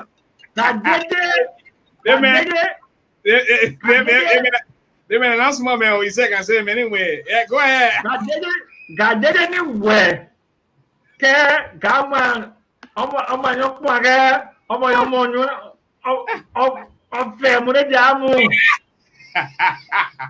man chopping in Basa. Can you imagine? The man chopping in Basa. Listen, why you chopping in Basa, my man? Came back, look, to another good champ, and take him back. What about Bassanio? My Bassama, but on you. One, we be so. Don't say Bassan who I can say a poor you no Moji because I'm one on me. 1 year, come on, Bassan, you chat. Okay. Murphy is on the line. Murphy, hello and welcome to the show. Mr. Johnson is listening. Good evening. Good evening, Mr. Jackson. And let me just say thank you to Mr. Jackson. I think personally, he's one of the best minds that Liberia can boast of, regardless of what people will say he has done over the period or whatever. But I don't want it just to be like a dialogue. When somebody call and say something is happening in Liberia now that warrant all of us concerned, then you ask Mr. Jackson, what did you leave when you were in the government? You kidding me? We're talking about what's happening now. Okay, Mr. Jackson did not do anything before. What does it have to do with a 3-month-old baby being raped and razor blade used for the man to penetrate the baby? What does it have to do with what happened before? So we here now. Those who are here now, how can we remedy the problem? And that's the thing. I mean, Liberians just all over the place. And look, I didn't want to call ASHFORD, but you know, this thing worries me. Everybody, everywhere in the world, that these things are happening and we cannot find a solution. How do we move forward? It doesn't matter who was there before. Mr. Jackson, he was not president. He was not whatever to say what you left. But what can we do now? What are we doing? All of us, don't forget about the government. How do we stop our children from going around? You know, people calling me, oh, my wife. You get a 3-year-old child won't be there. I say, what are my wife here? You're all in the community, you all agree. You're telling me the children vulnerable to people to come and use them. As for this is the thing for every Liberian to work on. Thank you. Thank you. And again, Mr. Jackson, you have the floor. And okay. Mr. Dawson was asking me what I did, what kind of system I put in place for REMIE.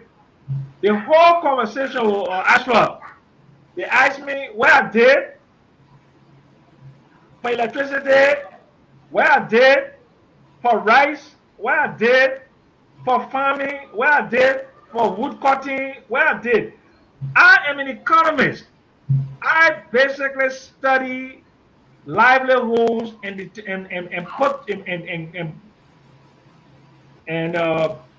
suggest policies and recommendations to improve the lives of the people. I am not a legal scholar, and neither am I a judge or what have you, to force the Liberian government to set up a system. Okay? So I understand you may want to think that because I'm old, I've been around for the Liberian government since 1822. The fact of the matter is I came to America in 1970. I went home in 1978. I came back to the States in 1982. I didn't go back to Liberia till 1997. And I went away there to help Ellen with her campaign. When she lost, I went and left, and I didn't go back to work for Charles Taylor until 2002. So all of this thing about you've been there for 25 years, you've been there for 50 years, I understand the frustration, and somebody must be blamed for the problem of Liberia. I take full responsibility. So now, if I say, okay, if I plead guilty, does it mean that we can move forward now? Say we have somebody, Sam Jackson, that we can blame for all the problems in the country, right? So I take full responsibility. I'm sorry. So what is it that we can do now to improve the lives of the people from today? This is the baseline. This is the crossroad. This is the time for Liberia and Liberians to come together. Instead of cussing me at this, at that, it does not help. It does not help the dialogue. And I'm not going to stoop to your level anymore. Like I used to get angry. I have grown above that. So I'm like an eagle. So, Mr. Johnson, just before I take this caller, how do you say no to rape? Protect your brothers and sisters in Liberia, in Bassa. You say what? Say no to rape. Protect our girls and our boys in Liberia. How do you say that in Bassa? Okay. Asema banga you Tony, ni me boy you twanja you Tony, ni ne mo Jake bang. So more you three. Ose mo banga you three, ni boy you three. Sam Jackson, folks, I'm telling you, we have a caller on the line. Hello, caller, what is your name and where you join us for tonight? Hello. Yeah, you're live on the radio. Tell us your name. Yeah, you're live on the radio. Okay. All right, thanks. Again, good evening, Asha. This is Mohammed Kenneth calling from Rhode Island.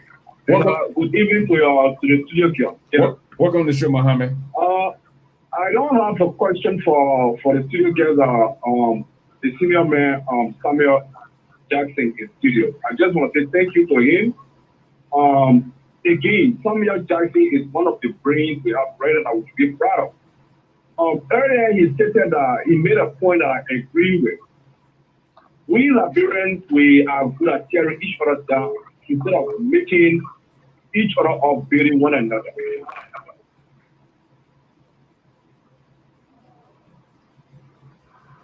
Yeah. require us today to at least try to hang around and encourage the government to bring he and his life on board to see how they can steer, steer this country in the right direction. So again, I don't have a question. I just want to say thank you to him. Those that are calling, trying to drag his foot that oh he's very government forever, what he's done. Actually, I want to say shame on them.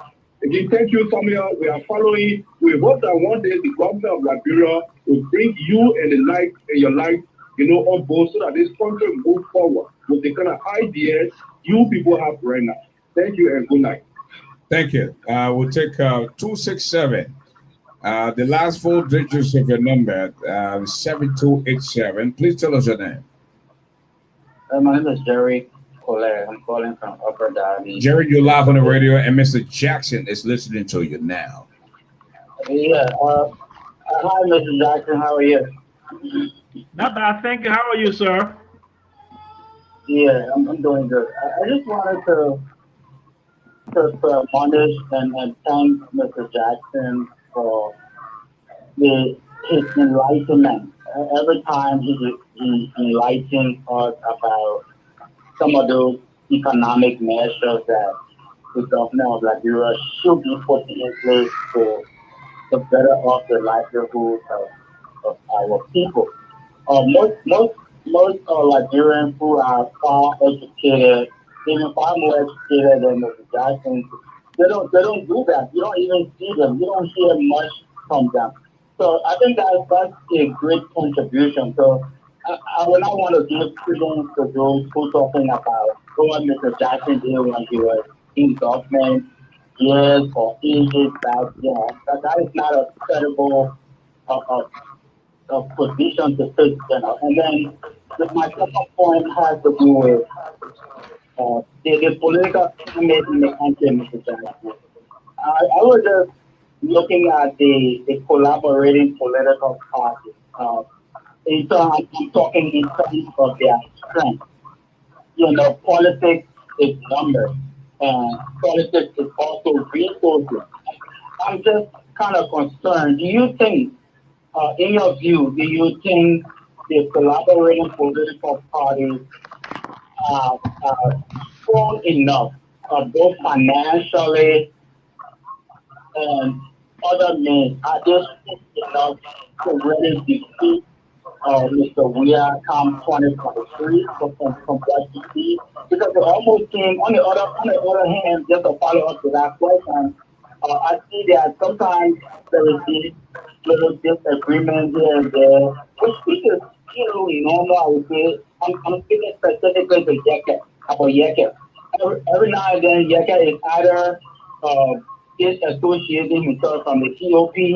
Just recently, I learned he tried to disassociate himself from the CPP. All of these kind of things. How you think it enhances the chances of the CPP come 2023? Thank you. Thank you, sir. Mr. Jackson, you can answer that question and then give us your. Well, he said a whole lot, Ashford. He said a whole lot. Yeah. Look, Ashford, he said a whole lot. Okay? The opposition, in order for it to be strong, it has to have an organization. And the organization must be based upon people with a commonality of interest. Liberian politics is not based upon ideology. Liberian politics is based upon people who want something, and that something is material. Once your politics is based upon your belly, once you're hungry, you can't do politics if you're hungry. Then you become a victim to the body politics and the people who are in power. You see, politicians in Liberia and many African countries, they only come to the people at election time to give them material goods. They give them rice, they may give them zinc, or they may give them material things, but you don't see them again until another 6 years or another election time. The opposition is weak. It's very weak. You know how many times, Ashraf, I have told every political party in Liberia to find money to open a think tank, a research organization that we can, not we, but other Liberians who have the capacity, the academic experience, the academic qualification experience, to sit out there and to study problems and to find solutions to problems. Okay, look, Ashford, you look at Liberia. We eat more rice than most people on the planet in terms of our per capita rice consumption. But we look out to India and China to feed us. Ashford, and I don't want to sound critical, but the $30 million that we got recently, Ashford, if we have put that $30 million into local rice production, if we have built warehouses, we have built silos, and we have brought in rice milling machines, we could have a rice industry in 3 counties, Nimba, Bong, and Lofa, right away. You have 3 harvests a year. Other things that people need, hand sanitizer. Hand sanitizer is 70%, most hand sanitizer, 70% alcohol content. Sugar cane makes alcohol. If you can have a strategy for sugarcane production in the southeast, you can create thousands of jobs there.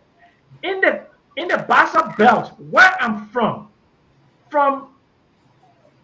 say, let's say Magibi around Town, all the way to Riverside, tens of thousands of hectares, hundreds of thousands of hectares.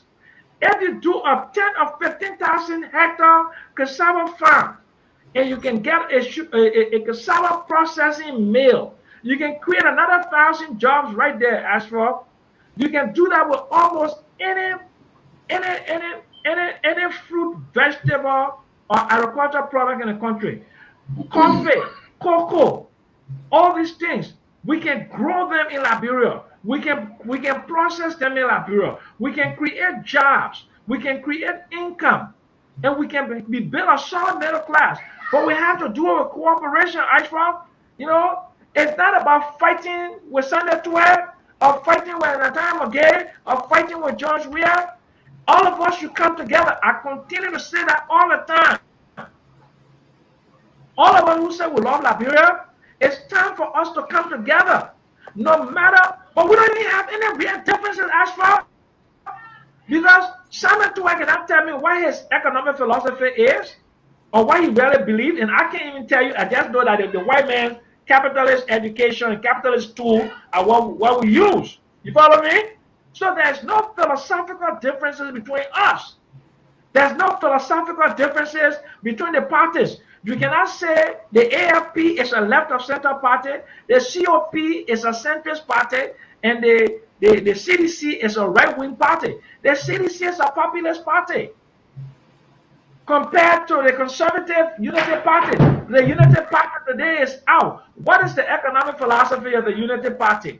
What is the economic philosophy of the CDC government or the CDC party? What is the economic philosophy of the COP? What is the social agenda of the political parties? Ask anybody within the Liberty Party, what is your social agenda?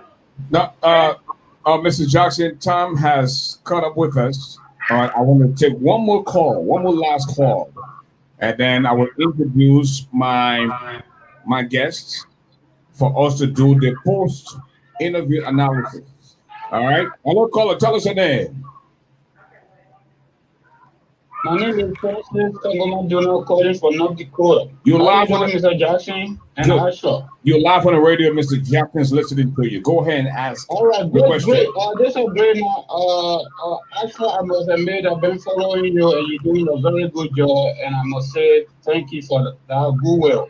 Thank you. And I'm so impressed, and I've always been impressed about my father and my generation father, Mr. Samuel P. Jackson. Everything Mr. Jackson has said, 99.9% are true. Only 0.1% I disagree with him.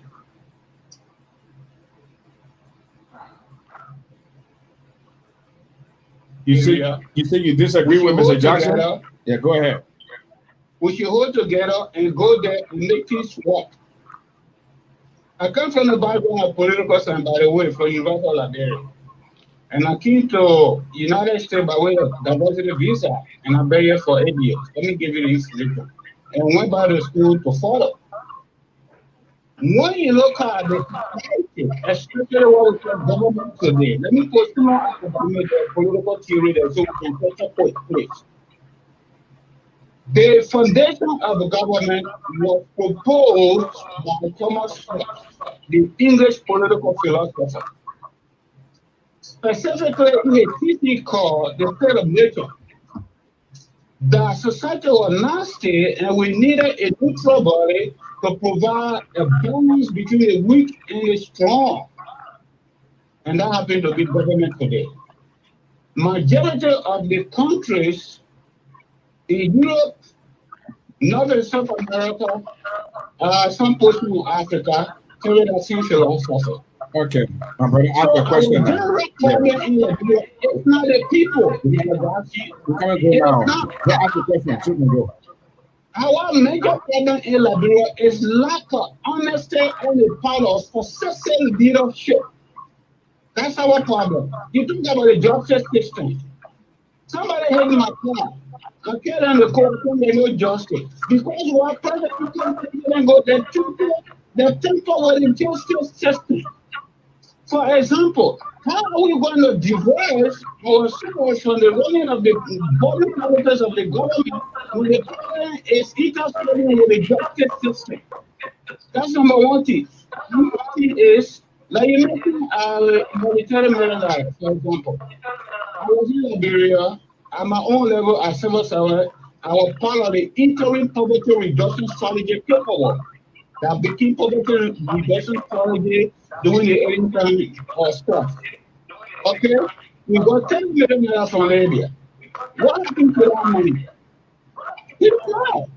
So how are we going to do this investment with all these skills, with all the public corporations, when the government then said they cannot even generate money on their own by getting people water through water and sewer in Morovia? How are they going to make money or generate revenue when they are not generating or they're not investing into the liberal legislative corporation to be able to give people money? Thank you. How are they going to get money or in development when all of these ideas that you're planting on the Thank you. They are all the business of war. Like my friend is for 10 years in China. This boy is a neurosurgeon today. Thank you so much. I think he got your question.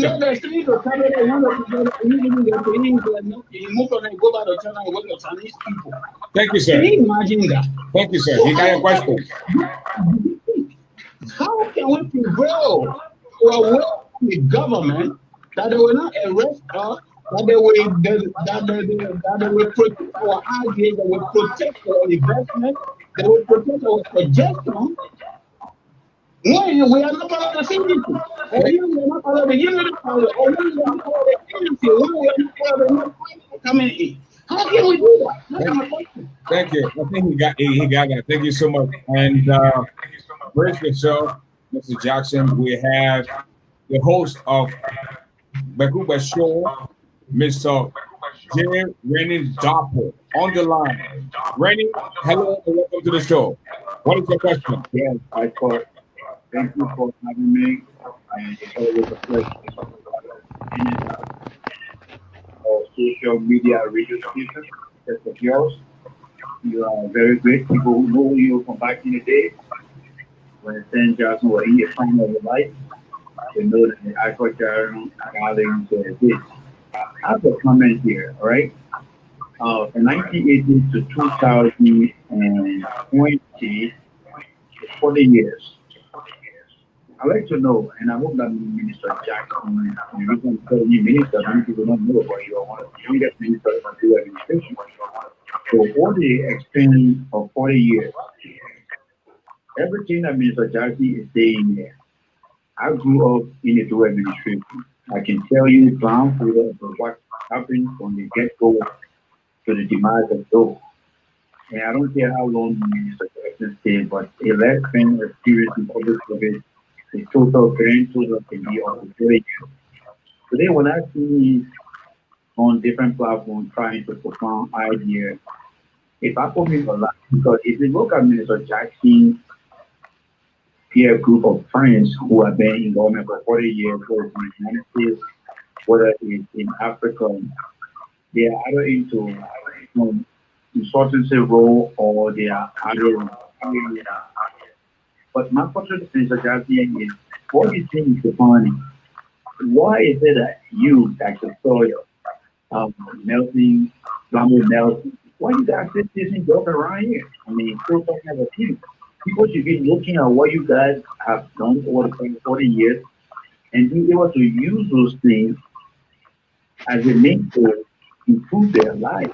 I mean, I just listened to the previous caller before me, thinking of how can people get equipment in pay when many are in America here who don't cover their partner and using the pay out of the taxes, even though the system has been upgraded to certain extent. So, long story short, Mr. Jackie, do you really think the young generation will listen to what you say, especially those who know how many opportunities you have had and you're not able to deliver anything? I mean, I want to hear from you. I mean, from you, Mr. Jackson. In 40 years, that's 4 decades. I mean, what can we learn from you to make Liberia better? When we cannot see any landmark or what you left behind, to say I can copy for 1 Minister Jackson did in this administration or any other administration. So I thought, so much for the job. Listen. Thank you. Okay, we're going to go back to Mr. Jackson. Following the ASHFORD. Yeah, Mr. Jackson. Yes, sir. I explain on this. I can explain this thing that I'm blue in the face. I was minister on a door for 11 months. But that is your position and your responsibility to continue to explain these things, Mr. Jackson. Okay, I understand. For 11 months. This is 11 months. That was 40 years ago. And I did not work for any government in America or any government. I worked as a private investment banker from 1982 until I went to Liberia in 1997 for a few months for Ellen Johnson campaign. And I left from there, came back to the States, and I was traveling between South Africa and the United States and doing my business. I did not go to work for Charles Taylor until 2002, February, and Charles Taylor left August 11. To put this thing to the hands of these people is impossible. It's difficult. I wrote a book. I explained that. It's in the book of 600 pages. But why? They still believe I work. Mr. Jackson, why don't they want to believe you? Why are they saying all these things? Because the thing is that anybody who's been talking for so long, been working for the government, they don't know that I didn't even work for the Ellen government. I never worked for Ellen. Ellen came about 2006. I never worked anything in her government. Charles Taylor left August 11. That's 17 years ago. I've been an independent private businessman. They want to force it on me. The people that should force it on have been there for the last 17 years, like Edwin Snow, that Alex Tyler, that George Weir. Those are the people that have been there. Richard Devine there. Okay? Those are the people that have been there post-war for 17 years. So why would you want to blame people for 40 years ago and not blame people who for the last 17 years in the post-war dispensation, they run the government. They've run the government for the last 17 years. The Alex Tylers of the world, the Edwin Snows of the world. These people have been running the Western Phoenix of the world. These people and the Yombi Kangas and the George Weir and the Samuel Twe and the McGilden, they have failed Liberia for the last. But Mr. Johnson, long before the Yombi Kanga, long before the Western African, you were in government. You were in government in the 80s. Yeah, but for 1 year, in 11 months. Where are you pointing finger now?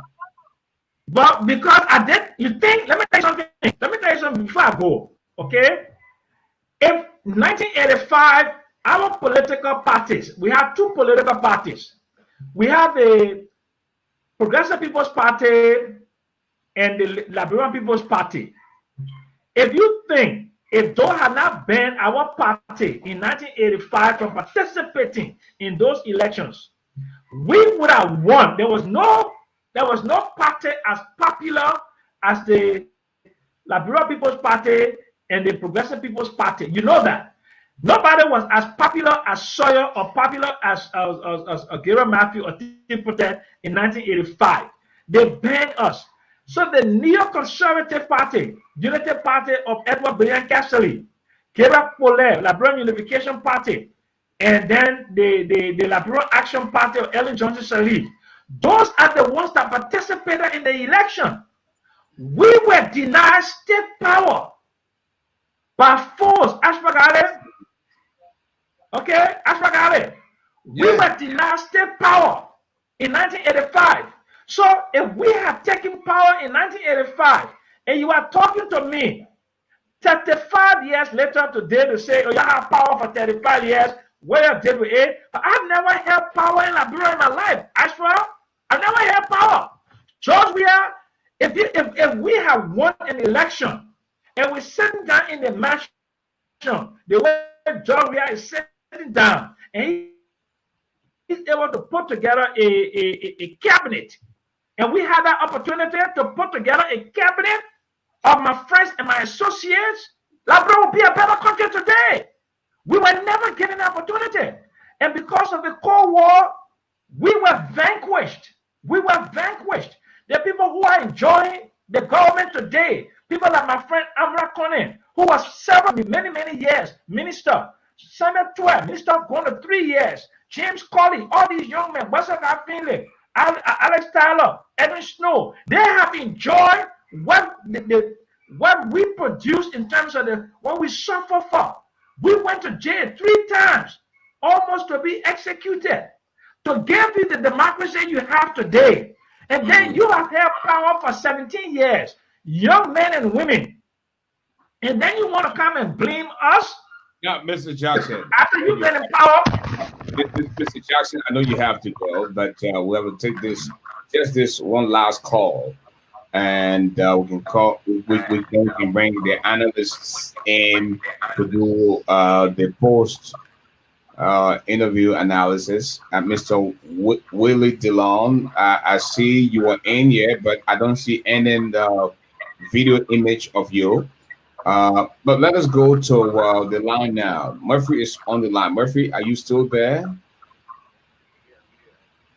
Okay, you might just want to please amplify your voice a little because the audio is not coming in. Can you hear me now? Yeah, I can hear you. You can hear me too? Loud and clear now. Go ahead and ask your question. Okay, so we'll say thanks to Mr. Jackson. ASHFORD, while I agree with you that Mr. Jackson will have to continue to explain this thing about whether he worked in government for 25 years or what he did when he was there. Sometimes people come and ask and just have the minds. But Mr. Jackson said this over and over, and this is not the first time. He said he worked in government for less than 2 years. So I don't know where all of this is coming from. Let me tell you something, ASHFORD, especially for the last caller I called, Mr. REMIE Dapo. And the reason why I'm bringing this up is that Jackson said something. All Liberian people want to do is to tear each other down. Mr. Dapo has a show. He asked on your show, he asked Mr. Jackson, what are you people chasing government jobs after 40 years? I have participated on his show, and every time they come and say, oh, I'm not looking for a government job, I did not insult, I wouldn't ask him, all the expertise you have, why don't you go and help the government instead of waiting that you are being told to do that? Actually, surprisingly, you think he blocked me from the show. How did he do that? But will you agree that Mr. Dapo is helping out the government from this end He has established a show called, yeah, he is. He has established a show called the WXO, and he promotes the government.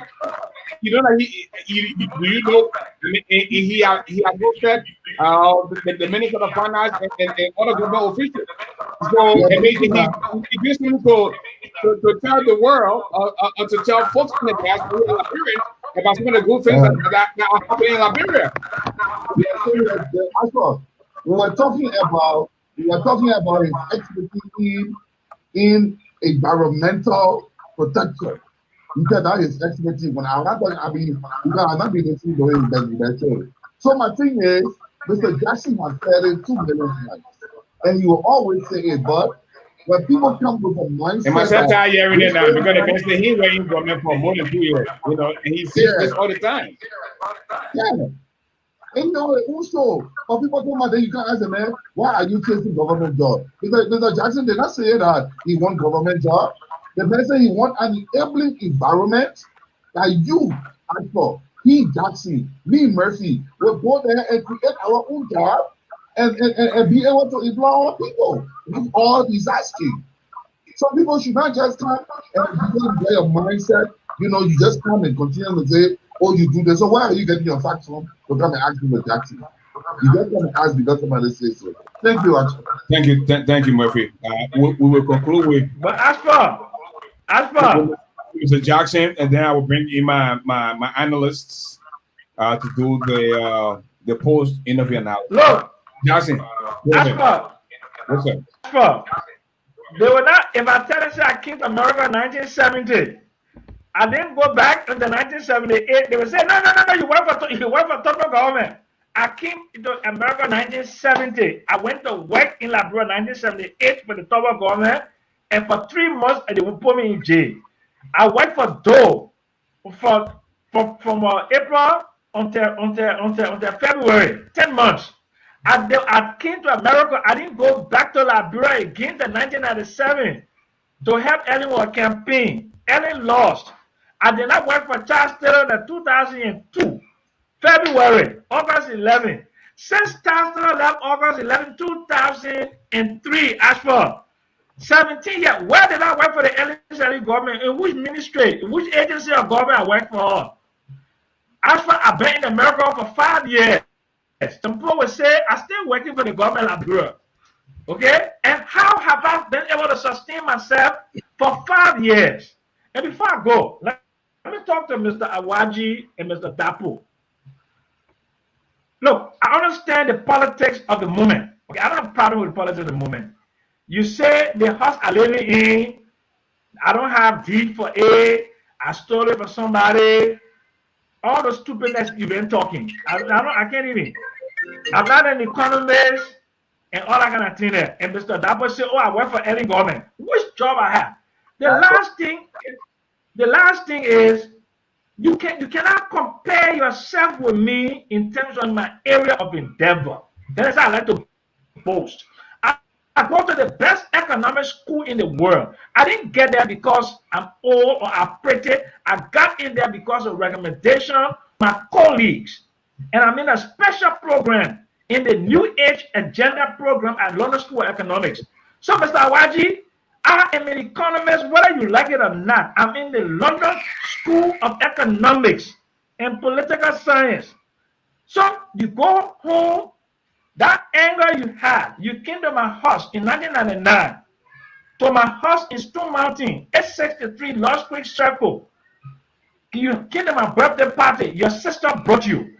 If you were angry at me for 21 years, 21 years, that anger, forget about it, because all it would do, it would just eat you up, you would get angry. If you hate somebody so much, why would you kind of spend some time to listen to my presentation? If you hate me so much, Mr. Jackson, if I'm a fraud, why would you listen to me? Mr. Jackson. So, ladies and gentlemen, no, Mr. Jackson. I'm getting carried away. Mr. Jackson, listen. But thank you very much. No, hold on. Don't go. You will have the last word, okay? Mr. Rennie Dapo still wants to say something, and he's back at. Rennie, are you there? Yeah, so what I want to say to your viewers there is I think St. Jasmine is being very little bit dishonest here, with all due respect to him. It's St. Jasmine, a gentleman by the name of Christian Nelson the Foucault. It's St. Jasmine, no, the radio station called Radio LIB. During the NE administration, he was a consultant. Whenever he traveled from Liberia, he would once in a while pop on our show and tell us exactly what he was doing for the NE administration as he traveled between the United States, Europe, and back to Liberia. But Mr. Dabo, being a consultant does not mean you work for the government. Would you agree with that? No, you are indirectly working for the government. Because whatever you do, you're getting paid. Paycheck you're getting is the government paycheck. The solo worker in Washington, D.C. and other states around the United States, when they consult with the government, they are indirectly working for the government. Unless St. Jasmine wants to have a different definition for that. So you don't necessarily have to be a full-time employee. So if you consult with the government, you can consult with a private firm. You cannot be hired, but the paycheck will be written by that institution you work for. So St. Jasmine technically work for the area administration. He wants to, get this guy that other opportunity. Same. You have to be honest to yourself there. And I don't think you should take this personal when asking the question about all the time you say you work for the Joe government for 11 months. A few minutes later, you said 10 months, but why did you leave the government? Did you want to perform? Did you leave because you were not, were you not satisfied? You gotta be detailed with what you give it because some of us are very detail oriented, and when you just come and want to fresh up things because you want to make yourself look good. My thing here is depending government, whether directly or indirectly for over 40 years, and there's nothing that we can look at to say, hey, you think Mr. Jackson, this London school you went to that was back in the 60s. When you came here in the country, some were not even born. Do you think the curriculum you use with today modern technology, you think the children use at the London school? You're not going for any professional education to rebrand yourself, to re-engineer yourself.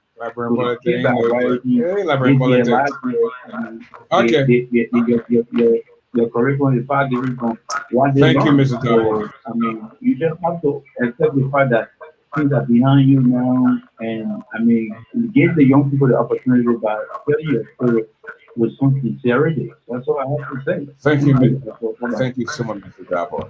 We will conclude with Mr. Jackson, and then we'll bring in our analyst. Okay, look. And stuff. When I talk, they will say I'm rude. I'm not responsible for Mr. Dapo's ignorance. An independent consultant, an independent contractor is not an employee of an institution. He needs to understand that when you call somebody, the plumber, to come and fix your commode to your house, you will say, the man working for me? The man came to perform a service for you. He's not working for you. You have no control over his time when he comes in and when he goes out. And many of the times I was consulting on the Liberian government, it was the international system that was paying me. This is an ignorant man. He's a very ignorant man. Because he said, Rennie, that he's a very ignorant fool. To come and say, because you're a consultant, so you mean the World Bank consultants that are going to Liberia, they're working for the Liberian government? The IMF consultant that are going to work for the Liberian government? The people, Nathan, the American economic firm that is right now consulting with USAID is working for the Liberian government. You see the stupidity? You see the nonsense? Then they say, when St. Jackson talk, I didn't want to get down and dirty like this, but he shows his ignorance. When you work for the government, you work in an institution, you honor the civil service or your political appointee, and you're getting paid. Most of the work I did, then you can talk, I came to the period. On the high level panel, listen to me, Astra, on the high level panel was funded by the Swedish International Development Agency. You can Google that, okay? On the high level panel, the UN panel, that's the government of Liberia, to write the Millennium Development Goals report, that's for the government of Liberia. This is ignorance, very ignorant. Thank you, Mr. That knows nothing. Okay? He can't talk about I got fired from the dope government. What evidence do I have to say I got fired from the dope government? Eh? This is the kind of stupidity that we're dealing with. Because this guy is a sycophantic ass yourself that is looking for ways. He's uneducated. He's uneducated. He has nothing. Keep it clean, Mr. Jackson. I told you that. No, because talk about the local school. Let him get away from here, man. He's an ignorant fool. Mr. Jackson, listen. You have 2 more minutes to go, but this caller has been very persistent. All right, the telephone number is 605. The area code 2211. Tell us the name, please. Yes, my name is Alex and I'm calling from Super Dakota. You live on the radio. Go ahead and ask your question.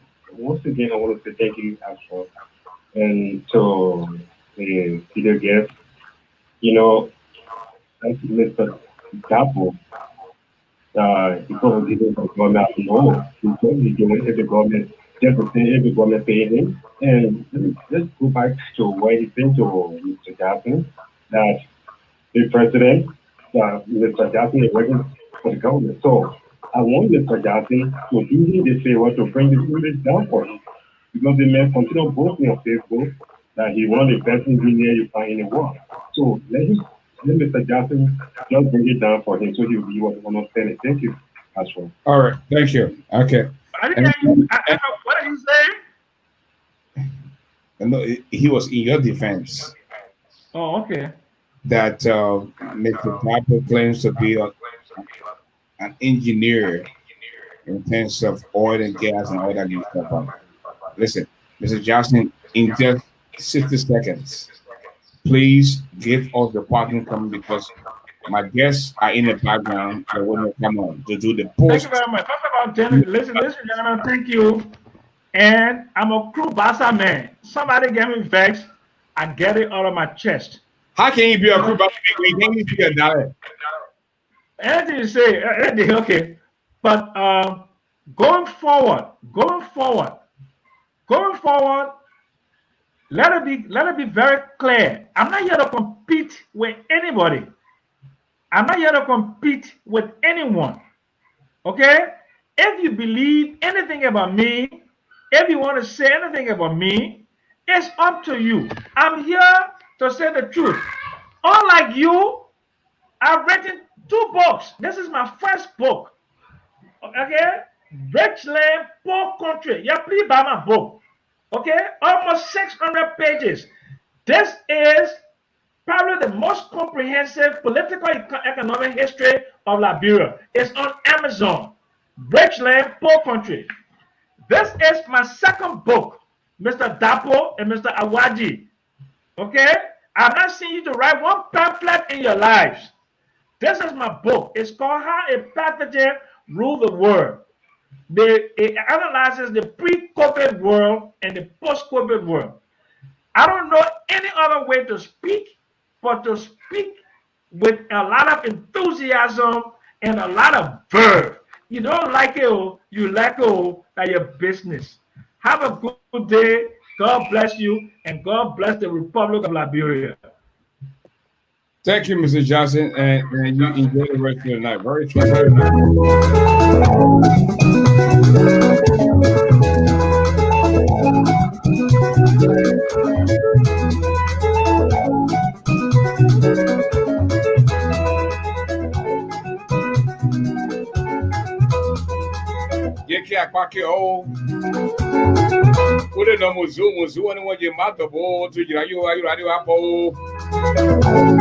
Oh man, I just love what I do, you know. Sometimes I work for free, sometimes you'll give me a small thing. But let me tell you something. You'll start provoking me. Because when I get angry, it will not be easy. I'm telling you, you'll start provoking me. When I get vexed, it will not be easy.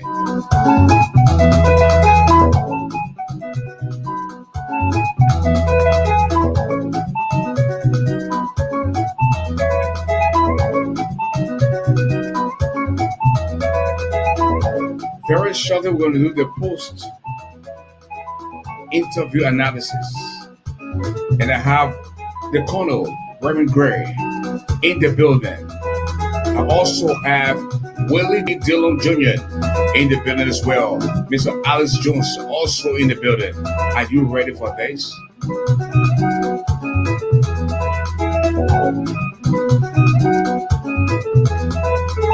You think that one woman born crazy child, you won't come on and disrespect somebody?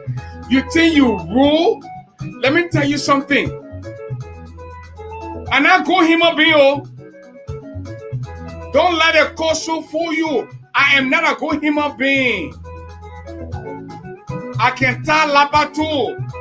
When the wife want to tell, we all can tell lapa. I am not a good human being. You won't bring war? You won't bring radio war? And you won't try me? Eh? You better be careful. Because when I get ready, the man you call your pa right now will run away. You don't want to try that nonsense with me. My flower can't stop, oh. I left flower business. My flower can't stop. I'm not a small human being. I'm not a good human being. I'm telling you. I'm warning you now. Listen. Don't let it coastal fool you. I'm not a good human being. I am from the dirt. From Jonathan.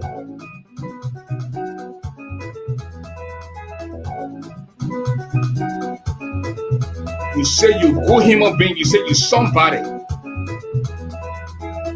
You can't call my name because you feel that you something. You get supermarket. I get winter market. You ever my flower? You think I go human being? When I'm ready for you, you think you will stand? You think I'll go baking all around for something? You know that I work hard for everything I own? You think that somebody brought me to America? You think that somebody sent for me? Did you know that I came to America with just 3 weeks visa? And I sent for people? The people that I sent for, I wanted the level play. I wanted the playing field to be level, and I sent them to school to them. They got master's degree. I have a daughter in the 30s that went to Michigan State University. You think to be married for more than 20 years, that's something small? When you can't even keep a marriage for 6 months to a year, that means you won't put your mouth on? You think my flower can finish? You think you ever me? When your pa, the man you call your pa, is so envious and jealous and wants to overthrow the government. Eh? Oh, we just praying. We just praying for. We just praying for the protest to work, so we can have interim government. And when the interim government comes for 1 year, say I will be okay. And your past saying that thing, we want interim government to come for just 1 year, it will be okay. I am not a fan of George Weah, but George Weah is blessed. George Weah is the president of the Republic of Liberia. You think the thing George Weah doing in my country, you think I'm happy? But that it meant time. That had time. And when people say these things, then you say people envious, they're jealous, are supposed to be jealous. Look at my life. Look at me. I have changed the lives of people in Liberia. You won't call me jealous? You won't call me envious? What you got? What do you have? The man that I introduced to Liberia, Stanton Witherspoon, calls me every day to appear on his platform, to do something within on a platform. And I said, no, I am doing my own thing. I am not in the position to do this. Do you see me as a receptionist to Stanton Waterspoon? Look, I made Stanton Waterspoon popular in Liberia, in the Liberian community. Do you see me calling Stanton Waterspoon to ask him for a dime? Accra man, I'm a real country man. We get Biha. We don't ask people for a dime. I am not that kind of person. We don't know Muzu, anyone get mad double. What?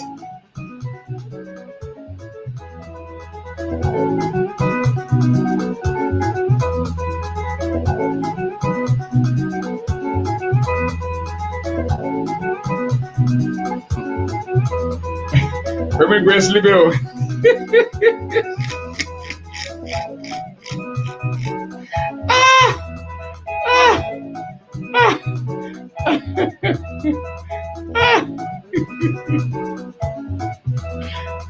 Like I say, I'm listening to you. You know, my brother, my man.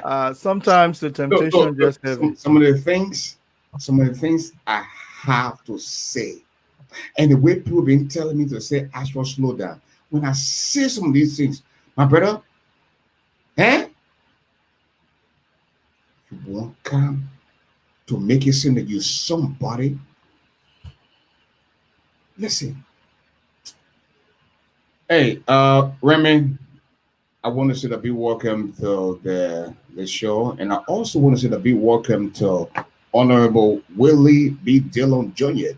And gentlemen, I will first go with Honorable Dillon to tell us a little bit about himself. I don't know this young man, but I'm glad that he has taken the time of his busy schedule to form part of the post-interview analysis tonight. Honorable Dillon, tell us who you are. All right.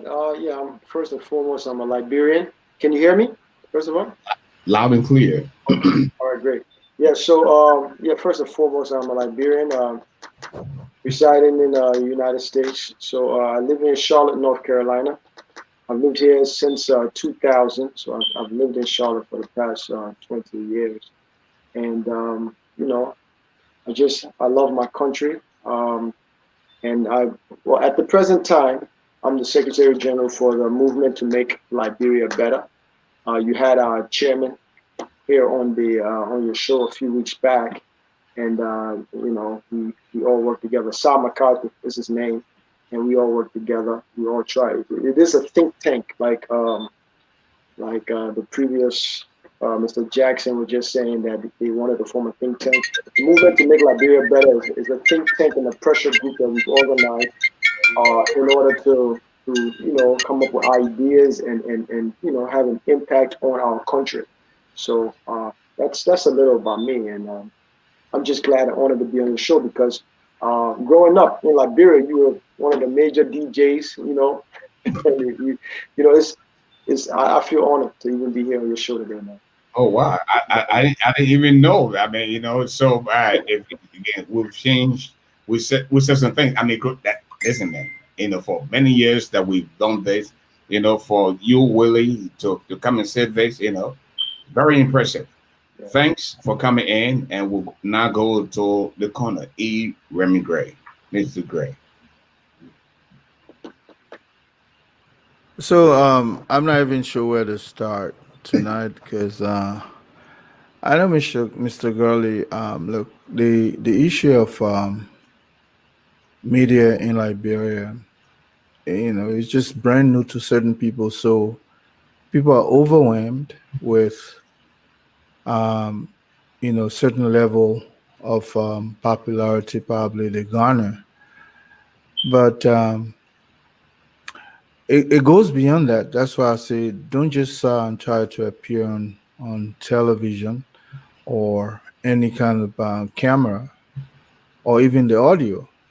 I mean, I run a jazz show, and the African American, in fact, the global community sometimes wonder why I've not established a landline um, FM station because of the melodiousness of my voice. Most of them, but am I going to run with that? And I think you are a guy who is been, you just suited for jazz Yes, because you would turn a lot of people on just from the kind of way you sound when you are in a position. And I would recommend jazz music. Of course. For my many years in the business, for almost 30 years, I believe when you dive into jazz music, my brother, sky is the limit.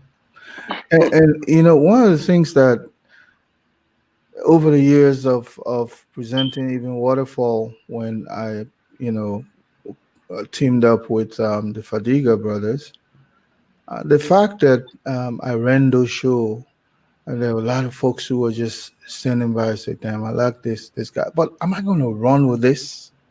You understand? Anytime you see somebody is coming up, you make them your arch rival. It was Sekou. Anytime people want to talk, you say, "Oh, Sekou thinks that he got a show." And let me tell you, what's for you, nobody can steal it.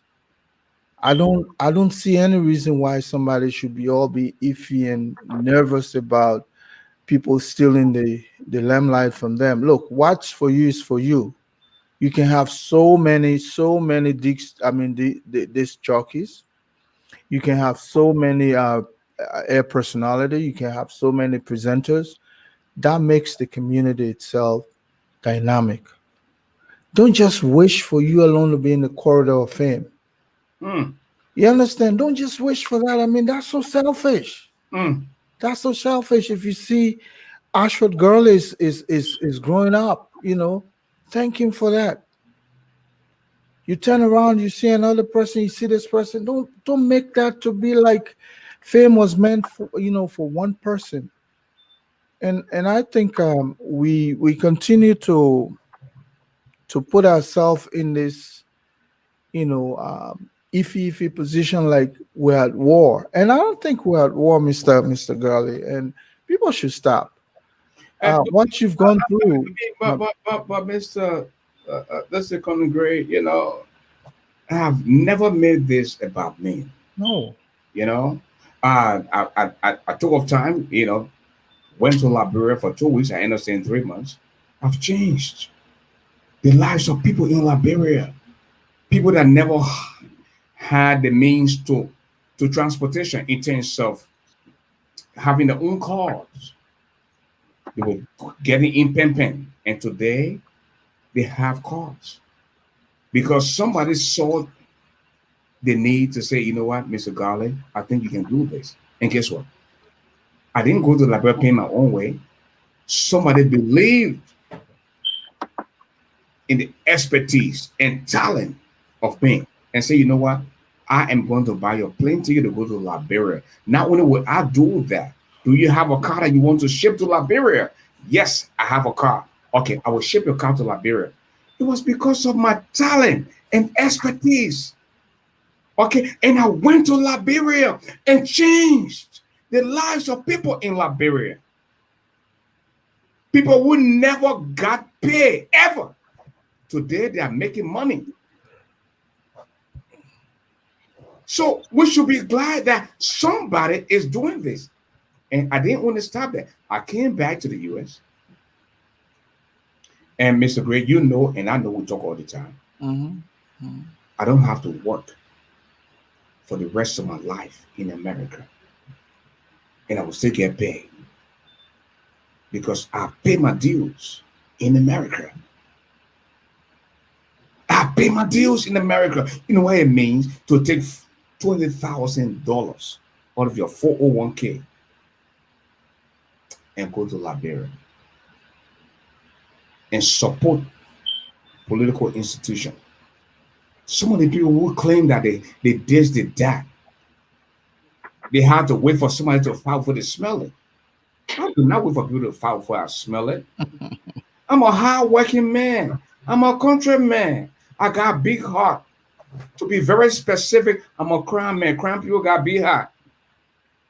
Bow. But then I don't bow. Go ahead, Mr. Gray.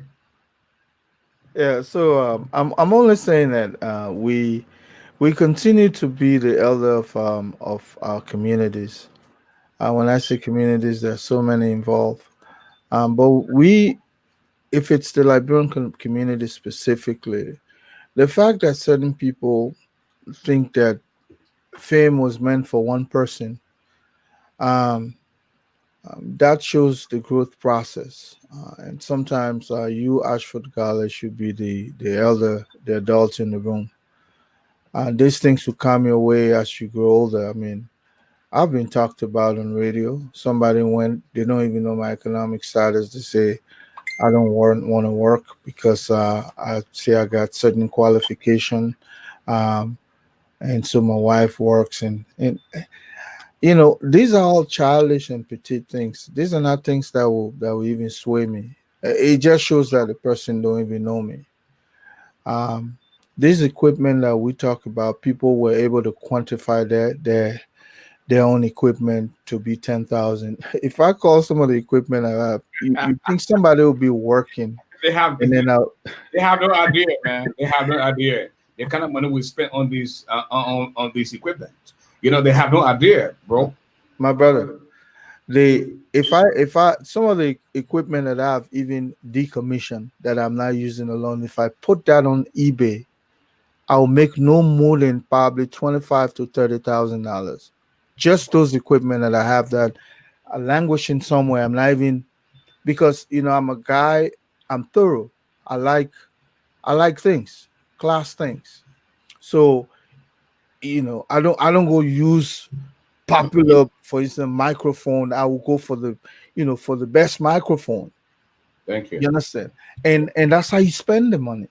Of course. Now, if you're telling me that somebody's working for me, before I can, smell it, as you said, fart and somebody smell it, then you think I would take somebody money and go buy a microphone for 2,500 or even $3,000? Who does that? You understand? Who does that? For what? But it just shows that some of the small time gossip that people hear, they rely on them. They don't know certain people. You don't even know how my income come through. You don't even know.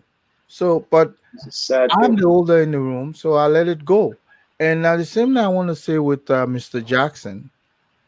I think Mr. Jackson brings certain level of expertise. Look, it's never a crime to be old. Every one of us will get older someday. We'll get very old, And, like and, Joe and, Biden, and by the still way, chasing after government Gray, position. by the way, Conor Gray, the chair you're sitting on, that not so much chair there. I feel that like Huh? Listen, Say that again. the chair you're sitting on, that not so much chair. I like the leather. I like the fabrics, No, but I mean, I'm telling you, this chair alone. I mean, this chair alone. If you go price it nice, just a chair. I'm sitting nice about 2 grand. Thank you. You know what I mean, my brother. But we're not gonna go out there to be bragging, because we're catching hard time in some ways. Because for me, at my age now, I want to be able to go back to Liberia, establish some of this media. Some people got media house and then they just cluster in one small room and then they make noise there and then you know that's it. But you want to have a media like province in Liberia. You're talking about the Rupert Murdoch. Then you're talking about business. You climbing the ladder gradually. You see, I like Spoon. Spoon is growing gradually. But can you imagine if somebody like Ashford Gurley, You you know, understand, retires home in Liberia? Do you know what will happen to the not, country? not Mr. Gray. To be honest with you, Spoon. Okay. And I want to publicly say a big thank you to Mr. Stanton Witherspoon for what he has done and continue to do for Spawn. Spoon is doing extremely well. Okay, in Liberia, Mhm. Spoon has uh, uh, how you call it, Media house. producers, Mhm. not only in Montserrat, but they go to every part of the country. All right. When there's a breaking news today, Spoon is there. All right. And to bring us the information, while we're based there in the diaspora. And I think, Oh yeah, you yeah. know, I would agree with that. yeah, when I had a conversation with Mr. Witherspoon, and he has been very persistent, this is something he wanted. And I'm so glad. I'm so happy for what he has done and continue to do. Not only for Liberia, for the people of Liberia, for Right. changing the lives of folks that used to work for free in the media. Today they are getting paid and getting paid on time. And I think Mr. Stanton Waterspoon want to thank you so much for what you've done, not only for Liberia but the people of Liberia. Go ahead, Mr. Gray. So these are individuals we look, anybody that is involved in media dissemination or information dissemination in whatever way, we should thank them because that profession is an underpaid, underrepresented environment. Even though the CNN and others are making it big, in terms of their revenue generation, but in Liberia, it's almost like what musicians used to be. They produce music that we dance to all night, all day, but they barely put money in their pocket. That's how media individuals are. But apparently, certain people don't give reverence to these people because, um, they feel that when you get in this field, unless you anti-government, you really will not be able to make your way. And I'll tell you that so many things. Look, Martin Brown, I barely think Martin Brown was ever political. But growing up, Martin Brown, those kind of golden voices, him and Stubblefield, folks um, like Russell, I'm sorry, and so many other individuals who we listen to. I'm not even talking about the ladies, like Sarah Hayes Cooper, those kinds of people. Teresa Who, Brown. yeah, those people who kept us, glued to the radio, because then television and radio was merely black and white and shortwave, and if you have FM, it couldn't go anywhere further. So you have to be within our enclave. So we grew up listening to these people. We appreciate them. Today's a different era. People want to bamboozle government to gain popularity. That's okay, you know. But then I will truncate from Spoon and probably go to my man Samuel Jackson. Jackson has given Liberia so much, and the man is only 71. You understand? And for a man who is 71, still, gripping academics from, a reputable school like a London School of Economics, nobody should come here and try to denigrate him. I don't think it. Look, he has consulted at some of the highest levels. When I was in Liberia, when government, Madam Salif government was, it needed some light in certain areas. The brother came in, step up. What's wrong with that? What's wrong with that? Yeah, I mean, for the likes of Randy Jackson, he has never made sense to me, and so I wonder if this is an engineer. I don't know which school of engineering he went to, but when it comes to expressing himself, or just, I mean, showing what he has, I have yet to understand what exactly is his field of study. Beside making a claim, because let me tell you something. If you support a government where you have very few qualified people working, and you're not one of them, instead you're hanging around radio at a certain time, you badmouth the same government, at the same time you try to go in, it shows that things are not okay for you. You're just faking it. that's nothing wrong with that. Hey, you fake it until you make it. But I think I think nobody would be an engineer and have that much time. I got engineering friends. I hate to call them, but I have people who work with some of the best engineering firms in this country. And the transition now, some of them work with Medtronic. You know, I have my younger brother, Bloje. Bloje is an engineer.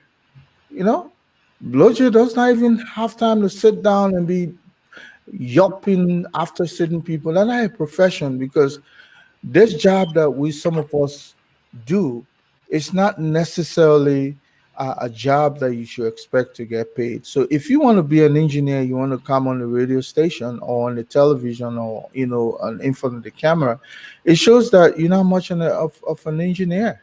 Because engineers are people who are needed no matter how older they are. But people will sit there and give themselves all kinds of glorification, but when you check their background, they really don't have much. I think this guy been hustling, but I like Mr. Jackson to tap it down a little bit, and I hope Mr. Curley will not sleep on us. Um, but he should calm down because there's no way he should compare himself with any of this rigmarole, this half bred people, because he said it. He nipped it on the bud, but I don't think it was necessary. Just come in, make your point. Mr. Jackson has for forever done it. People will still call it. Hey, they call Jesus Christ a guy. Some people call him different names. So people necessarily will not agree with you because um, they don't know you much. So I think Jackson should move on. He has done well. He has authored 2 books. I have not even done one, besides some big project undertook academically. But I don't know whether I've written 2 books. Uh, Let us Well, go for to me, Willie B. DeLon Jr. I believe this is the first time where I'm interacting with this young man. I don't know who he is, and I don't know what he brings to the table. But with that introduction, Mr. DeLong, could you please tell us a little bit about yourself, and then you can continue about what you heard from Mr. Jackson tonight, and tell us about your contribution, Mr. DeLong. all right. Well, like I said, first and foremost, I'm a Liberian, patriotic Liberian, one that keeps our motherland, close to my heart. So, um, I've been following Mr. Jackson for a long time, and I personally would like to even commend him for at this stage in his life and his career to still have that advent zeal to continue to contribute towards, the academic dialogue, the social dialogue, just, and he's still out there and championing the cause of wanting to see the country move forward. So I don't think that there's a specific age where you should say you're going to step away and forget about it, especially at this point in time in the history of our country where it seems like, politically we've lost our sense of direction, and this man seems to be passionate and he's still contributing. So I take my hat off to him, and I wish he would continue. Um, some people say they wish he could tone the rhetoric down, or sometimes he may get a little bit too emotional, but maybe that's his style, But like I said, he's contributed a lot, and I consider myself a student of, Liberian history, Liberian politics, and like I said before, I'm the general secretary of the organization called the Movement to Make Liberia Better. So we are a pressure group and a think tank, and listen to Mr. Jackson and his ideas and things that he put forth. He always inspires me to try to move forward. So, you know, Now, um, Mr. Dillon, I have been out of Liberia for the last 21, 22 years. And, you know, we got into the radio business following Martin Brown, Kwame Clement. And for some of you guys to come on and say that you guys still remember the name, not just yesterday or today, but many years ago or two decades from the 90s to be specific. you know, that alone is impressive, you know. And we don't come on yet bragging about what we've done for Liberia and the people of Liberia. We were on the radio when we had 2 or 3 radio stations. Yeah, Radio Liberia, DC 101. When you talk about the top 3 radio personalities in Liberia, we were mentioned. Yeah. You know, we don't put it on our head. So why did you hear back then when you were in Liberia about this platform or ASHFORD GARLEY? I mean, like I said, like you just said, you were one of the the preeminent voices, when it came to music, when it came to, journalism in the country. At the time, I was in high school, but, that particular era was, I would say, were turbulent times in our history. And you were one of those people who always, shed a positive light on the entire situation and gave us hope to keep moving forward. So, once I saw that you did have a show, I've been watching fervently. And even like I said, you had our chairman from the movement to make Liberia better on the show not too long ago. I was on there watching fervently. I even made a call in and try to ask 1 or 2 questions. So, I haven't been very vocal, and I guess that's more of a personality thing. I'm not the one to come out and always say, oh, this is me and this is. But at the end of the day, I'm watching, I'm listening, and I'm taking notes. So, I commend you. You can see that you've taken it to this level, now that we are all here in the United States. So, kudos to you. And I'm pretty sure you're not surprised because we, despite the fact that we did it back then, we still have the passion, to come and inform, educate, and entertain our folks out there. Of course, yeah, of course. The voice of Billy Dillon. We want to go to Florida right now, where we have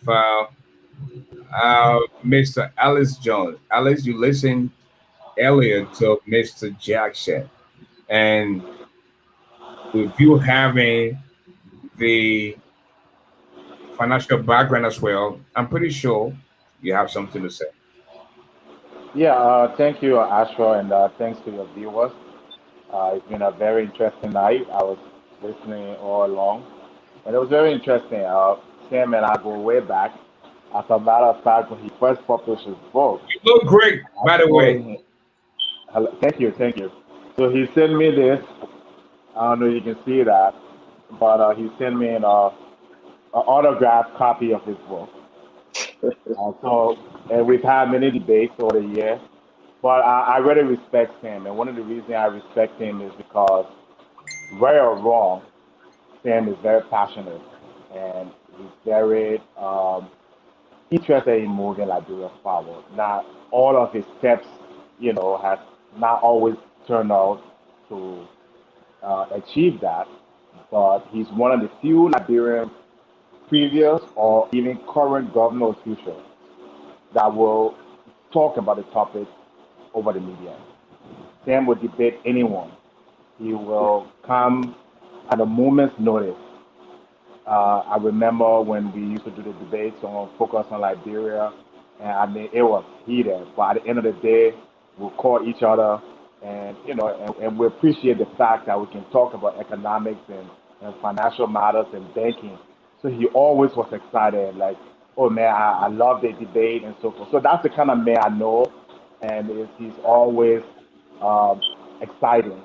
So I just wanted to say that before I go into my little analysis about what we heard and saw tonight.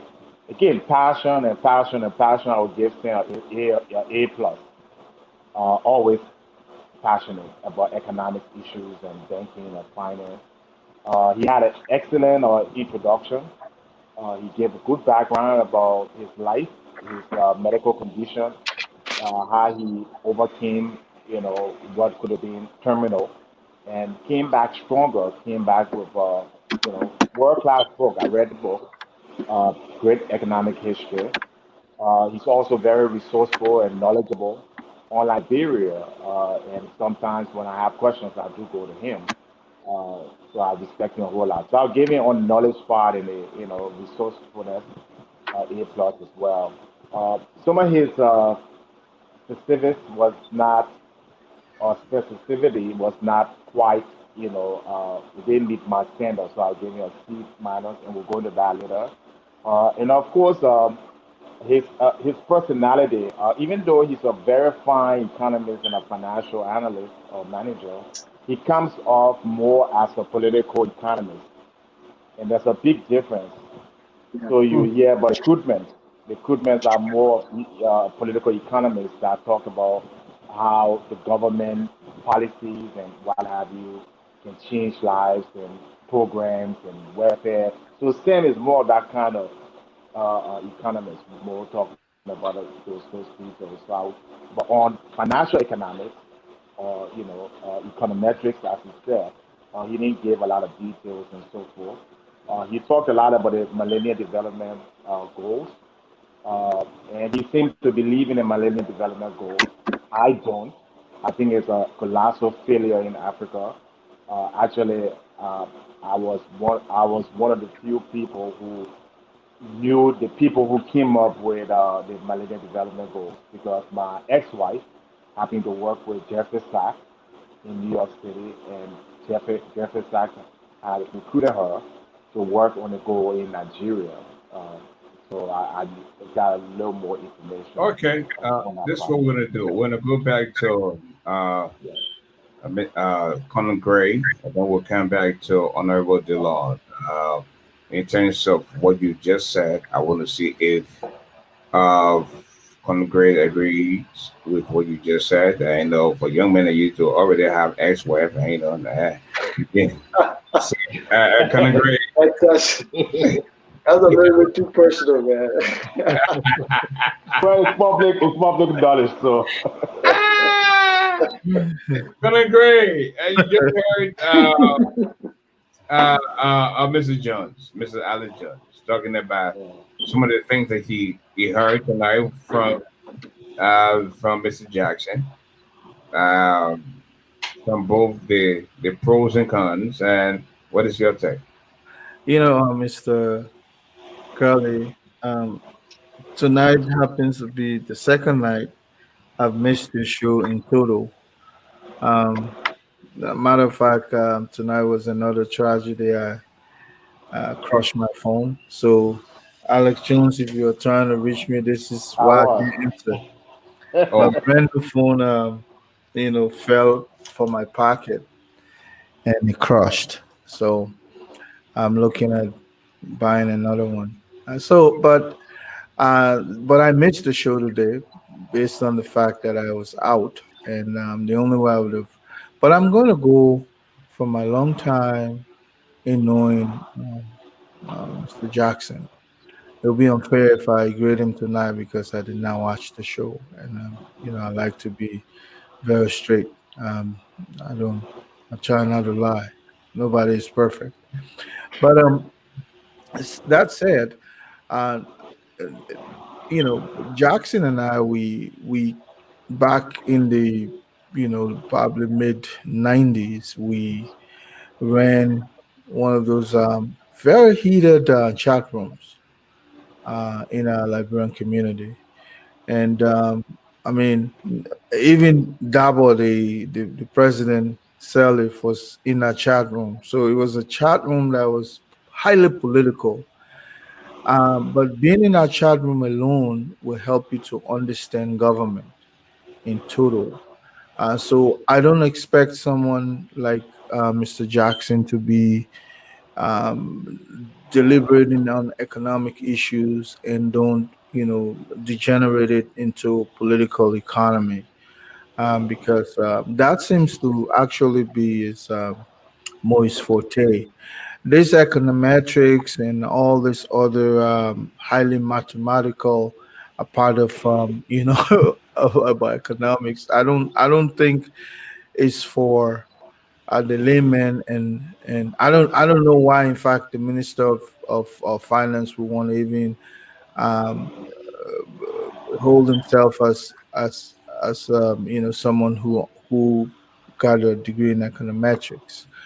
And something must be good about it. Maybe that's why he went to work and said he had it, even though he had an MA. And I always tell people the beginning of misconstruing. I mean, divulging our nation into the chamber bucket is to begin to lie about your own background. And that's nothing wrong to say I got a degree in economics, period. You don't have to go be specific. But apparently, in our world, you have to be an econometrist, someone who understands econometrics before maybe an econometrist, before you can be respected. But I think people like Alan Greenspan, all these people like Janet Yellen, and all of these people, they will not tell you much about econometrics because it's purely mathematical. When I was in school, whenever we have those, financial management, those highly mathematical to do, it was only when I came here before I got to know that math is one of the most simple subjects in life. That's why I got a degree in math to teach middle school and high school. But before then, I mean, I don't know why, so to speak, why people will want to think that you have to be an econometrist um, before you're respected in the world. But Samuel Jackson understand the nitty gritty of Liberian economy. And so we have to be able to give that to him. I have listened to him at some point. Yeah, you might call him Jackson is a street smart man. And you know what? Nobody who grew up in the street will sit there and anybody can step on their toes. No, but Mr. Gray, if he understands the nitty gritty of the Liberian economy, why has he not been successful in terms of convincing the likes of President Ware, of what's his name, of Samuel Toer, the National McGill, to say, you know what, I got this. This is what we can do to improve the economy of the country. Why has he not been able to do that? When you ask about those names you call like Samuel Toy, you ask about Nathaniel McGay, those are individuals who want to really crunch that table around King Arthur to be extremely thin, very small circle. I can tell you, if you want to talk about economists, Shaw is there. Shaw had the Ministry of Finance before. Have you ever heard Shaw talking about financial issues? There are so many other folks who are around here.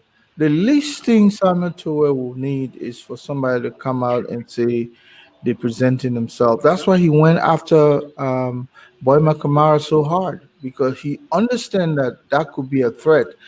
All he knows is how to protect the small cradle of leadership revolving around the president right now. That all he understands, and he's not the only one. There are maybe two or three of them. The Bekube, the Bill Twagwe at the port.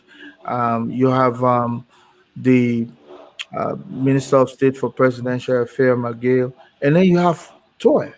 Those three people, the least they want to see is somebody coming up who understands um, government in entirety. So they will do everything possible to block you. So don't ask why he has not been able to convince. And the president is just the ship. The other guys are the shepherds. So they control where this ship goes. So when you look at the president himself, not to say he listens to these people. That's why let's pivot back to Tobias Bowen. Tobias Bowen, for instance, got into government because he knows quite a bit of people from his MPFL days who they like Colonel Zoga Wilson, Colonel Nangbe, Eugene Nangbe. These people, these MPFL people, so he understands them.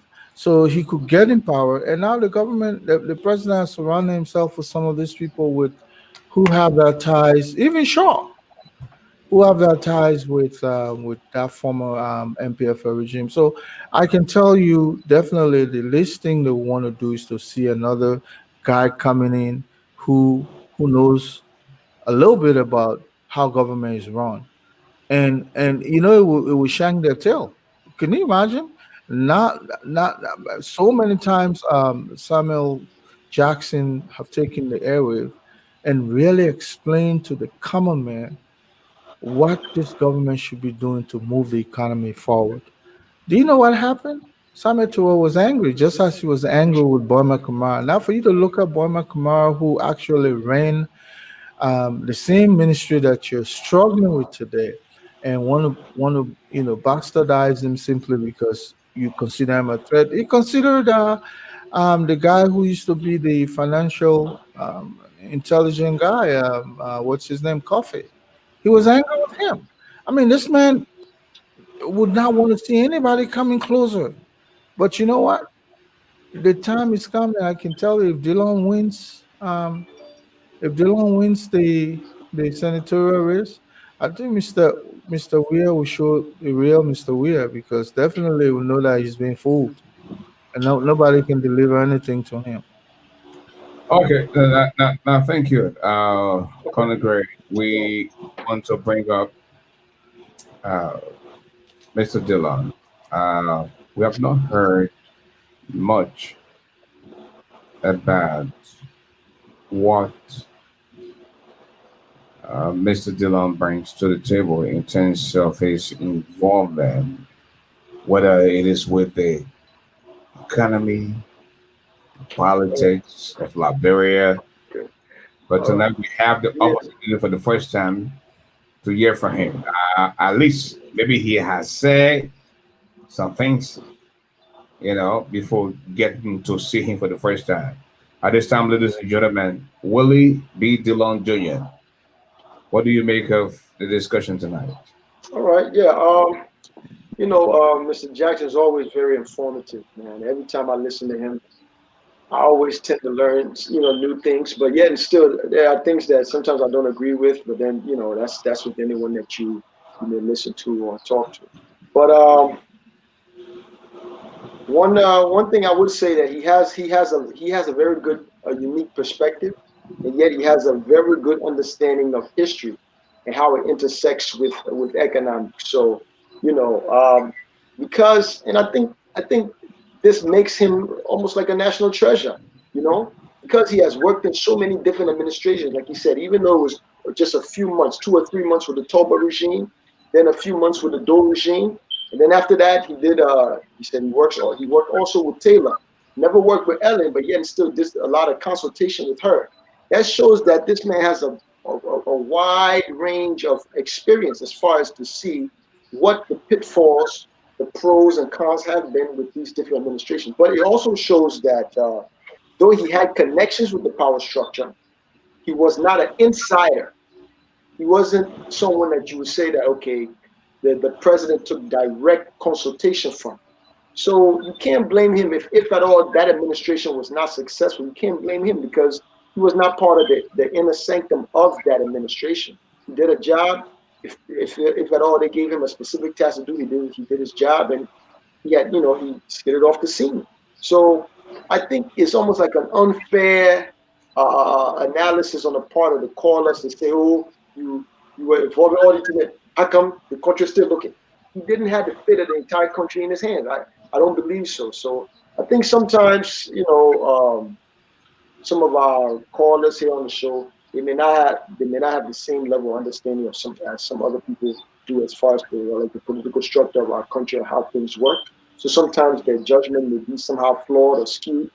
I'm not sure, but I do know, like I said, from what he explained, he wasn't insider in the Chewing Party. He wasn't an insider with NDPL. He wasn't an insider with NPP. He wasn't an insider with UP. Because of his level of education, they may have consulted with him. They may have given him, individual tasks to do within the government. But that's not going to turn the whole country around. I mean, so I think it's unfair for people to say that about him. I'm sorry. Go ahead. You're about to say something? Now that we've gone around the world today, we heard the finance minister on one of the social media platforms, or home TV live to be precise. And one of the things that he said, he bragged about the Ministry of Finance and Development Plan is doing such an awesome job. As a matter of fact, people are coming into the country and coming to employ him for what he has done in terms of the upliftment of the finance sector. I don't know if some of you had the opportunity to listen, but I will open up the floor to any of you guys. Any of you guys can go. Well, if I could just come in. Go ahead, Alex. All right. So again, I agree with Remy Gray, Conor Gray, on why somebody like the Minister of Finance, Samuel 12, would not encourage, people to come around and give good ideas to the president or for the country because of insecurity. And I've listened to, Mr. 12 many times, and quite frankly, half of the time it doesn't make sense, and the other times he just exaggerates with the situation. Look, the CDC government did not create most of the economic problems in Liberia. Okay, they did not. And for where Liberia was, to move Liberia up to economic stability and growth, it requires a lot of innovation. It requires a lot of it's bringing a lot of capable people. And I know you mentioned Manuel Shaw, you mentioned other people. The problem I have with most of these people is, first of all, the accounting discussion. Anyway, I don't know of any financial person in the world today. You listen to the World Economic Forums, you listen to, the Brooklyn Institute. That's all economists do. They sit down and they exchange ideas. Yeah. Not, car in some little corner and then talk about your policy. Come out and engage other Liberians who can, who can reason with you or can disagree with you. And I think Mr. DeLong is very generous with Stan. One of the things Stan and I have is we go after each other on economic issues, never on personal issues. We go after each other. I disagree on most of his policies. You are one of those who supported towards a proposal with a mop-up exercise. You are supported, most of the policies of this government, including the recommendations that they made at the National Economic Dialogue, of which half of the people there were not actual practicing financial analysts and economists and what have you. You have people like Mandela Kubo in a category of giving solution to a country. Now, no offense, but that's not her area. If you talk about modeling, you talk about social issues, yes. That was an opportunity to bring the best Liberians from all around the world. I didn't know DeLong from anywhere, but I heard him and I reached out to him and we discussed real economic issues on Liberia. And I think Sam said tonight that, hey, we need to create a think tank. We do have a think tank. The movement to make Liberia is all we discussed there is policies for Liberia.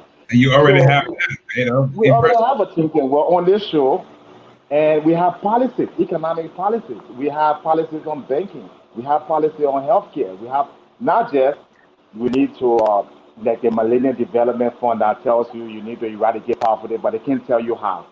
And then the government and people at 12 will go and listen to these people and they don't have any solution on how to do it, or there's no evidence of it being done anywhere in Africa. So, I think most of the times too, we don't believe in our own people. We don't trust our own people. Whenever somebody like Delon, this man's a fine accountant, one of the best financial accounting person I have spoken with, and that's why I made it possible for him to be here, so we can discuss real economic finance and accounting stuff. Or you got Mr. Dwalu, who was another gentleman who was written, published on economic issues and so forth. So uh, the problem in Liberia, whether social, rape, whatever, at the end of the day, economic play a role in it. And until we can have economic growth and stability in Liberia, you continue to have this problem. So it's not an issue where we come here to be cool with someone, or I want to be in good books with, to where I don't know the man personally, but his policy has been devastating. You cannot inherit a 2% growth, and I'm talking about before the coronavirus. And then within a year's time, you got negative 2% growth. On Taylor, the growth in Liberia was almost 7, 8, 9%. On a Salib, 1.9%. Average of around 4, 5%. There is no excuse for that. If you can't grow it, at least maintain it. Thank Our you. banks in Liberia, one last point. Our banks in Liberia is a disgrace. We don't have any. How could you be finance minister and there's not a single good Liberian bank operating? And same didn't touch on that point. Thank you, Mr. Bank is supposed to drive the economy, and with all good, strong Liberian banks, we're going off the cliff. Thank you. Thank you, Mr. Jones. We're gonna go to Mr. Dillon now, then we'll go to segue to Conor Gray. Yeah, I did state that there were some issues that there were some places where I had differences with the host that you had, or the guy you had on the show, Mr. Jackson. But I felt that the callers were not actually focusing on true like economic issues or social issues, but rather it was more or less like attacking the man's personality. And I think that I don't see anything professional about that. So I personally I feel that as far as if we're looking at Liberia at the present time, the discussion should be how can we move our country forward economically, socially, and I feel that Mr. Jackson he's sound and he can contribute towards that. So I don't think he's too old. And what people were saying, oh, you know what, he needs to step aside because he's 70 years old and let the young people do it. I think at this point in time, wherever we can get expertise from in order to build and move forward, we should take it. And I think that he should be part of the dialogue based on, like I said, the books he's written, and discourses he's had. I think he should be part of the dialogue. That's my point of view. Now, Mr. Dillon, you are a number guy, and if you were to offer a piece of advice for the country, a government, in terms of how we can improve the economy, what would it be? Your question is, if I was to offer a piece, you said, or a prize? Yeah, a piece of advice. Oh, a piece of advice to the country. Okay. A piece of advice. Well, so the government, the president, the minister of finance and development planning on how we can improve the economy. When the war started in Liberia, and some of us had the opportunity to go to the Ivory Coast or Ghana, the Liberian dollars have more value back then, but today there's nothing. You have one United States dollars, almost 200 Liberian dollars to exchange for. Yeah. In fact, the Liberian dollar now is almost as bad as the Nigerian naira. Conversation with Minister Samuel Toy, George Ware, or those who are responsible in terms of improving the financial status in Liberia. What would it be? Yeah, for me, I think truly looking at the present administration, I don't think they're focused on the economy. They say they are, but I don't see any steps that they're taking towards solidifying, the economy and moving it forward. The first What, thing is, I'm and, sorry. and what's that? Yeah, so from my perspective, the first thing we need is to develop confidence in the economy based on people in the country and the international community. I think there is no confidence, and that comes from the first thing would be rule of law. And I mean, from what I've seen, uh, from here looking, from the outside looking in, and also from the last time I was there, which was a few years ago, I would say about 4 or 5 years ago, the last time I was there, there is no real true rule of law within the country. And it starts there for me. If at all you don't have a rule of law anywhere, no one is going to take millions of dollars from outside and come in and invest in the country. We don't have that. I mean, beyond that, we have to concentrate, from my perspective, I believe we have to concentrate on the low-hanging fruit. And to me, the low-hanging fruit would be agriculture. We have to encourage our people to get back to the soil. We have a lot of people now that in the country depend on remittances instead of actually working in the country. But leadership has to do with inspiring the minds of your people to having a vision and making them, work towards it and believe in that vision. I haven't seen that with this government. This government never even had a platform from the beginning.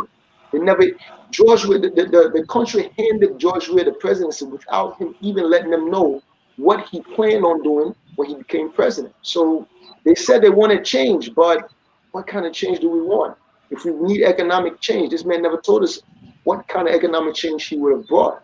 So I think, we have to, first of all, the people who vote in the country have to demand something from their leaders. They didn't demand anything from this man, really, But this, So I got a question for you, Dylan. Actually, if you permit me. No, go ahead. Go ahead. So Dylan, so on one point you're saying that there has to be stability and confidence, right? Yes. Before there can be economic growth. Okay, so I look at Mali, right? That has a coup that, based on your definition, there won't be any confidence in Mali with a new military regime or for the last few years, all the rebels and all that kind of stuff. Mali is an $18 billion economy, and it grew last year 2.8%. All right. Well, almost all the conflict areas in Africa grew, but faster than Liberia. So I don't buy the premise that you need total security before Israel, for instance. I mean, rockets being fired at Israel to all the instability, and yet Israel is still one of the most thriving economies. So, yeah, that's how do true. you explain that you don't necessarily need that total political confidence, or as most times people will blame, people from the government will blame, or because there's opposition, that's why the economy is not growing, and so No, forth. How that's do you not true. explain that? Well, in the case of like Mali or with Israel, they have a functioning system in their country. With Israel, they have, even though they're fighting the Palestinians, but yet still, they have a set system in the country that they have been perpetuating for time immemorial, from one administration to the next. And they've been able to bring about innovation from within. So, like you said, they have one of the most thriving economies in the world. But within our country, truly, we've had instability. People say we started. Mali. Let's go to Mali. I was just bringing Israel as an example, but let's use Mali as a discussion point. You Okay. can't say Mali has more stability than Liberia, but why is Mali economy growing? Why is Mali GDP is what, almost 10 times Liberia? So I that's think why I want to understand. Mali's It's like economy should 18 billion. Yeah, 18 billion. And the GDP is 2.8% as of last year. During the same time, we're negative 1%. Well, with Liberia, I would say that we have not really been able to jumpstart our economy. Most people have different industries that are still functioning and going on in their country. We've never really been able to jumpstart things. We tried to with the Ellen administration, but once the UNMIL left the country, and then Ebola hit, it seems like everything started to contract again, right? After that, beyond that point, this particular administration has not been able to come up with slogans and ideas and things to encourage the people to jumpstart and move forward. They have not done that. they have, to me, they've been more concerned with their personal gain than to bring about the factors of production. In order for your GDP to increase, you have to produce. It's all about production. We don't produce anything. Exactly. And this I agree administration, with you. is not striving to find ways of encouraging the people to do that. Thank you. So I mean, that's my perspective. That's my perspective. Good, good, good. Thank you, Mr. Dillon. We want to go to the corner right now. Corner Greg. Gentlemen, for the issue of Mali, I always say when people are going through war and you have international focus on your country, I think that's one of the times your economy can actually thrive.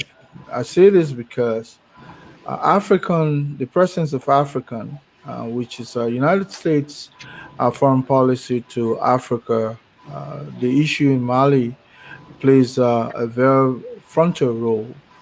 The fact that you have the presence of Al Qaeda in the Arabian Peninsula, surfacing from that area. I mean, that's my own area. I mean, we're talking about something in essence of probably about 20 some more $billion that is, that the African, the the all professional force that is focused in that area of which Liberia is part, manning the peace. And I can guarantee you that with those money coming into an economy, it's like reminiscent of what transpired with Unmail when they were in Liberia. So that could be one of the reasons why you could say, even though power is exchanging hands the wrong way, where the military is shooting itself back into power, but um, the the stability of Mali, you understand, it's almost guaranteed. I mean, there are certain areas, definitely if you find yourself within those areas, you're at risk. It's just like if you enter Israel and you say, well, don't go to the Bekaa Valley, and then you find yourself there, definitely you're risking yourself because even living in that occupied zone alone is in and of itself is a risk. But the power focus of Israel or Mali, it's like what used to happen in Baghdad when Paul Bremer was there. Even though the country was going through war, but there was a certain number of commerce that were coming in that were pouring money into that economy. So that's how it is. So I think now all So, of Colonel, let me ask you that. Good, good response. So, what about Sierra Leone then? So, Sierra Leone economy is double. Sierra Leone doesn't have military peacekeeping at the moment. It's Mhm. similar to Liberia, went through the same transition. Why is Sierra Leone growing at 4% and Liberia growing as of last year, negative 2%? Well, you see, one of the things, the down part of our country is the population. We're still languishing at 4 point something 5%, 5 million. Even if we're 6 million, we're still a small, very small market for anything. Um, Sierra Leone, I think the population there, if I'm not mistaken, is nearing, it doubles that of It's Liberia. 7%. But then you got Eritrea with 2.1%, and they have a $7 billion economy and growing at 3.8%. So But I that's what won't I'm buy saying. that argument. They have the market. They have numbers that we don't have, and that's one. So say even in government, I'm not making excuses for government. Maybe Mr. Tua is right. As Minister of Finance, he doesn't see the hardship as the common man down the street because he's the Minister of Finance. So everything comes. But when he was not in government, we know when he was asking people to pay his way to go home, he could not have seen the Alien government, which is almost twice this economy in terms of production. He could not have looked at the economy before going in and say the economy was producing, was doing well, people were coming in. because by then he viewed government from a different, perspective or different angle. Today he sits in the corridor of power where almost everything the president gets, he gets his own share. So necessarily you can't hold him responsible in the sense that he doesn't see what the common man sees. But the real politic is that can he remove himself from the position of finance minister and look at Liberia and say, yeah, the country is really growing.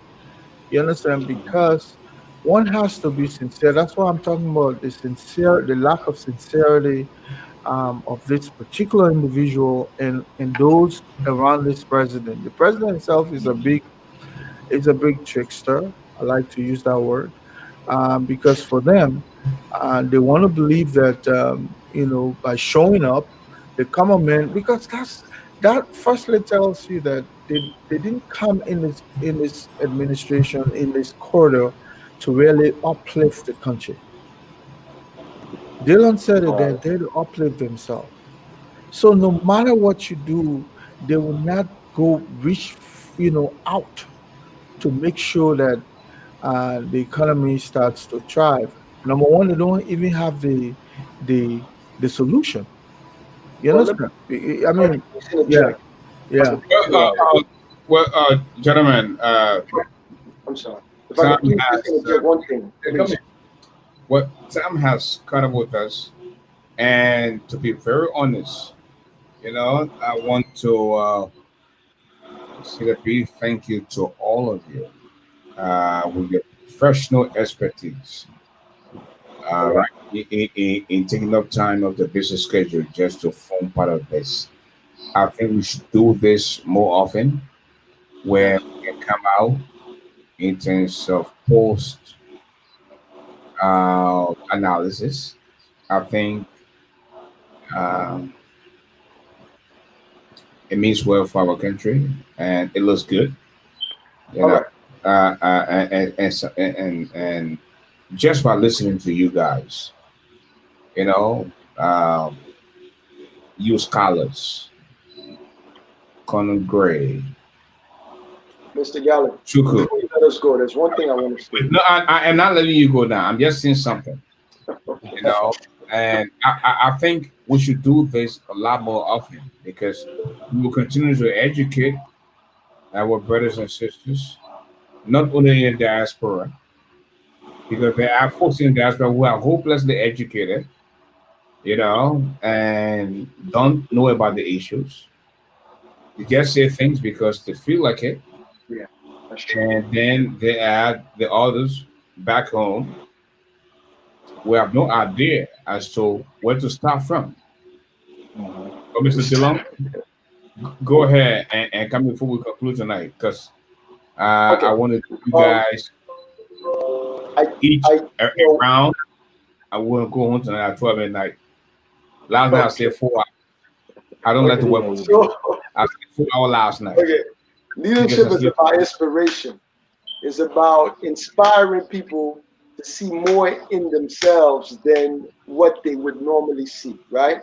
So I agree with Colonel Gray where that's true. We have a small population. And a lot of times, countries that have a small population, that becomes a disadvantage, right? But you have countries in other parts of the world, namely Singapore, namely Japan, small countries, right? That even though they were small, they became giants in the world. That happened because they were able to focus on a specific advantage. They created their own strategic advantage, right? So it comes down to education. Those people had to educate their workforces or the workforce. And then once they did that, they were able to use that to bring multinational corporations in the country, or maybe even in the case of China, where they brought those places, they became the sweatshops for other companies from all over the world, and turned that into an advantage. So yes, it's true that we do have a small population, but there's something we can do about it. We can increase our productivity. But in doing that, the leadership have to come with a strategy. We have to come up with some kind of strategic advantage that we can use in order to push us forward. So it's not, I'm agreeing with Colonel Gray, but I'm also saying you can turn that disadvantage into an advantage by being more strategic. We don't have that with this administration, and that's what we need in Liberia. Thank you. Well, I would agree with you. Having a competitive advantage. But again, I think it's the issue here is not just this government because the previous finance minister was just as lost, in Liberia. There was no time in Liberia where the HDI went to 0.06. When you So finance minister was lost, what are you trying to yeah, say? they talk about the Americans, the Gafuan, like what he just said, we created no industry for 12 years. We And had what we no say strategic advantages. Huh? based on what? Like industry, like he says, sweatshops or production. Those are the things that grow economy. Productivity, to increase the Right. productivity of the country. So right. So over the Workforce. last right. So to credit, you can blame this government for that because if those industries were created even 2 years before this government came in, like you said in Mali or Burkina Faso or somewhere where they have a cotton industry, things like that, the economy would have been better, not great. So those finance ministers take, I would say, 80% of the brunt of it. And then just on this last point, all they did basically was they paid themselves well, and they went to conferences. So they're not any better than Samuel 12. I mean, I don't know, and they're free to come and make the case anytime. I will debate them. But the other issue I want to say is that also when you said that most of the people they don't want any good suggestions, that also go within the opposition candidate. It goes within the Ronald Ellen Johnson Sirleaf administration, where you had a few people that were very close to her, and they only brought in their friends. They only brought in the people that they like. I mean, Conor Grace is a good example of that. So they all were serious, and they all did not do anything to really lift substantially the economy and lay the foundation for economic growth and development. I just wanted to make that point. Well, All right. folks, I'm afraid that's all the time I have to do it tonight. Okay. 1 minute each. I will start with Conor Gray to give us his parting comment. All right, gentlemen. It's always a pleasure. Challenges are there, but with the Republic, for the last 3 years, I don't seem to see any direction at all. Firstly, an entire year was spent with trying to even finding out how they would come up with a plan to even run government. And that was because pressure was mounted on their backs. So they came up with something called Propo. We made the point that Propo was just a slogan. And as you can see, there's no policy direction of this government, security wise, nothing. So they will always need the likes of Samuel Jackson. You may not like him, but call him, listen to what he has to say. And this idea that Samuel Tour thinks he's a scholar when it comes to the economy of the country, is failing because that's why look at his economy. I mean, let's yes, it was worse during Madam Sirleaf, but today I don't even know if I can refer to it as worse. It's beyond worse. Where civil servants don't even know they've gone to work, cut civil servant salary in their salary harmonization, whatever they call it. But that was to cut from Paul and pay Peter, and then they're paying Peter well. They are the Peters who are taking all the extra cuts they garnered from that process, and still they can pay the people. So if you ask me, we are doing things that would not benefit us, even if we give them the second chance. You can give them as much time as you want. Once once they have not come up with a 5-year economic plan that would have benefited there's so much we have so much a very energetic workforce. You may say they might not be the most skilled, but they have energy. And so if you create sweatshop, as Mr. Jones is saying, you wouldn't go far to find people that will work in the factory. People would put things on their head just to make sure that they put food on the table. But not even there. So let's say, even if you give them money as they're doing, they keep on borrowing because no idea. They think government is just borrow, put money in your pocket and that's it. The next people that come in, they will pay. And that's the idea. But my brother, between you and myself, Singapore here is 5.8 million. I mean, as Same thing Mr. as Liberia. Yeah, Right. 5.8 million. But look at that Square economy, my mile brother. was And the same why the size. Chinese man will be so Liberia, smart than us?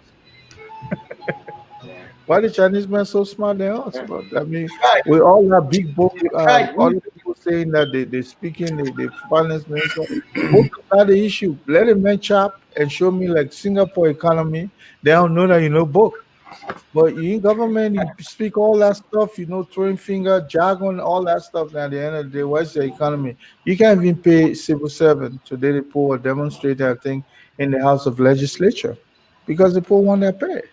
It's getting there. Yeah. And Okay, gentlemen, thank you so much. Okay. And listen, I don't know if you have the time tomorrow night. Tomorrow we are going to play host to Grace Carrington Goa, Margaret Johnson. There's this representative in Liberia that has been accused of raping his niece. Wow. The uncle, listen to me. The daughter of his sister, he allegedly raped her. And I spoke to him today. He will be on the platform tomorrow night. And after we speak with him and speak with our guests that are coming, I would need you guys to come on if you have the time. In the meantime, folks, I just want to say a big you invite us back on the show. my man, Lafayette.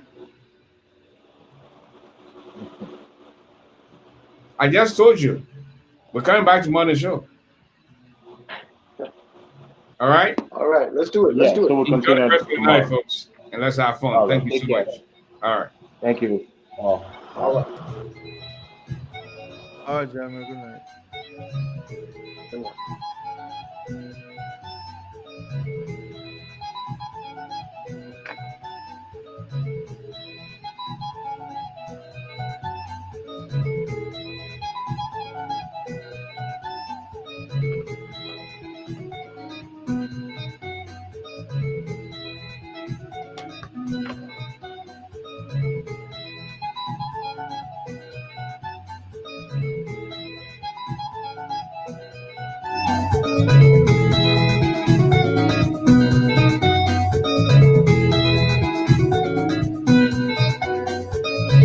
And folks, I'm afraid that's all the time I have to be with you. God willing.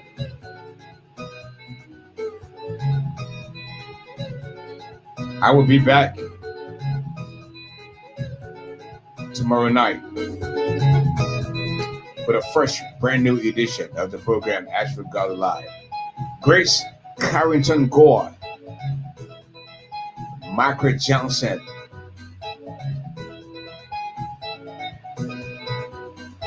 we are our special guests in the building.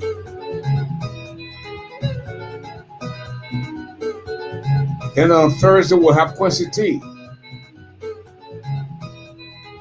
Until then, folks, please allow me to borrow the words of the wise man. Tough times don't last, tough people do. The height of a man is never known until he rises, and there's no second chance to make that first impression. Don't see okra and swallow bone. But when men know you, know you, friend, black man. This is the medicine of the microphone, the golden voice of Liberia. C'est to Bageke, Zebon Doranja, Kuano Treji. And now you know me, Garley. Have a good night. God bless Liberia. God bless the people of Liberia. Yeah, back here home. Adiwapo.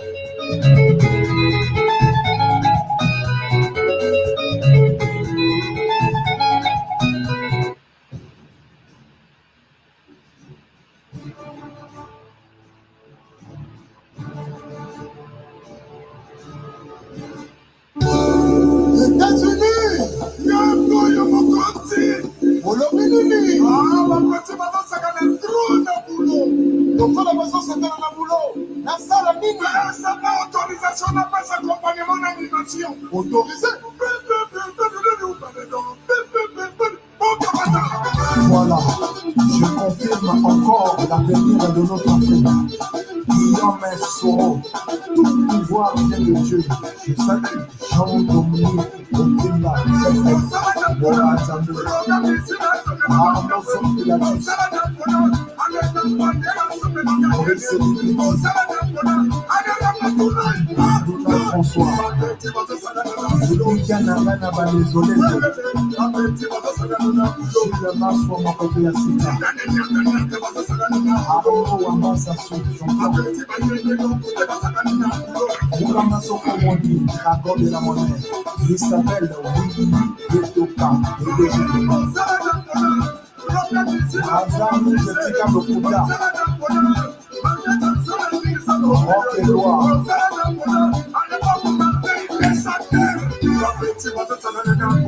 Asile Yoko, Après Sawada, Robert Braza, Honorable Dine Luis Talisson Oko,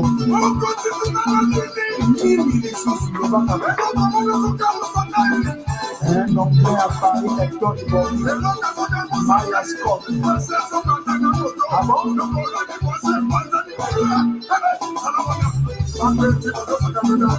Mike moi la fille de Congo. L'affaire c'est les Dinam Association Botelema. Ça parole de guerre. Lokola États-Unis assis à Yeli. Yoyaka kopesa ye mote boyo kana.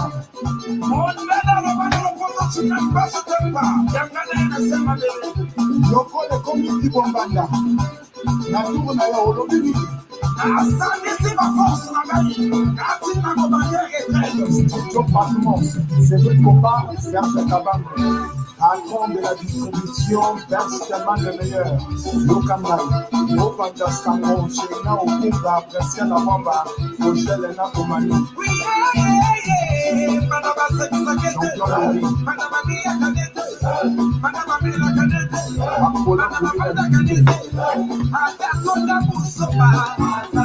Novicia,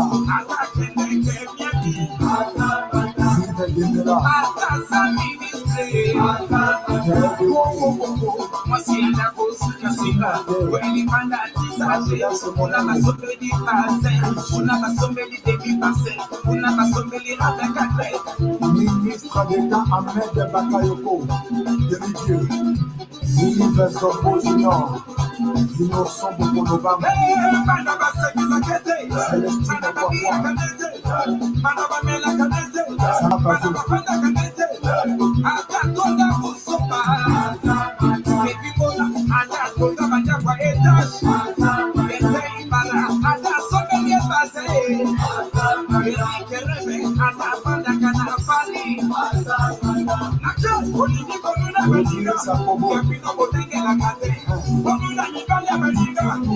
You want me to get out and dance?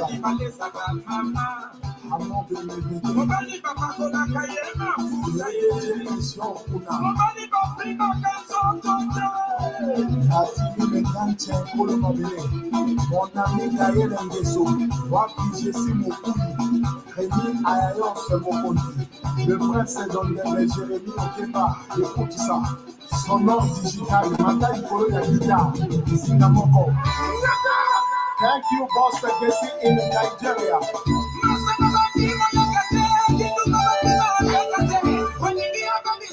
Joseph Apollo, Anne Soirée, Michel Wanaka, Yanni Bongo,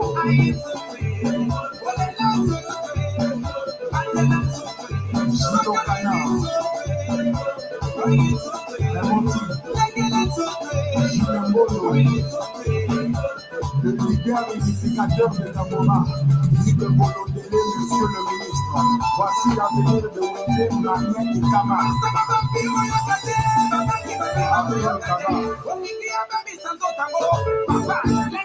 Maurice Lebani, César Kouka, Benoît Tamtam, Vito Vraiment Germain, Trésor Nguesso, Julien Mathieu de Fembe,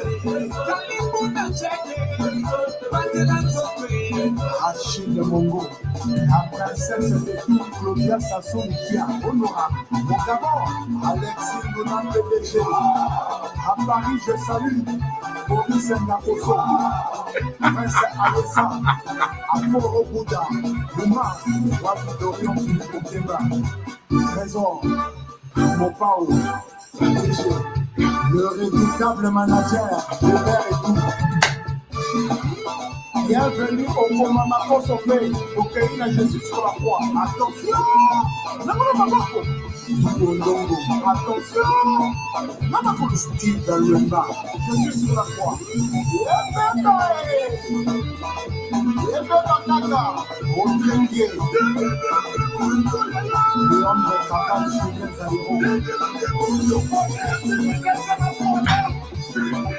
Donald Ngobaka, DJ Socrate, Milando,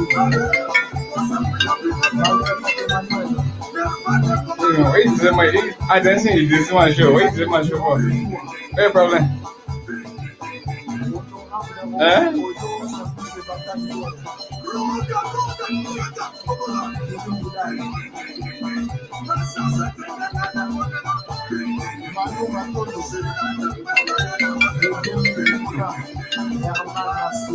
You so yo, just be calling on the show. You just calling. What you want? The show on. I still on live. What are you talking about? Okay, I will end it. I can hear myself too.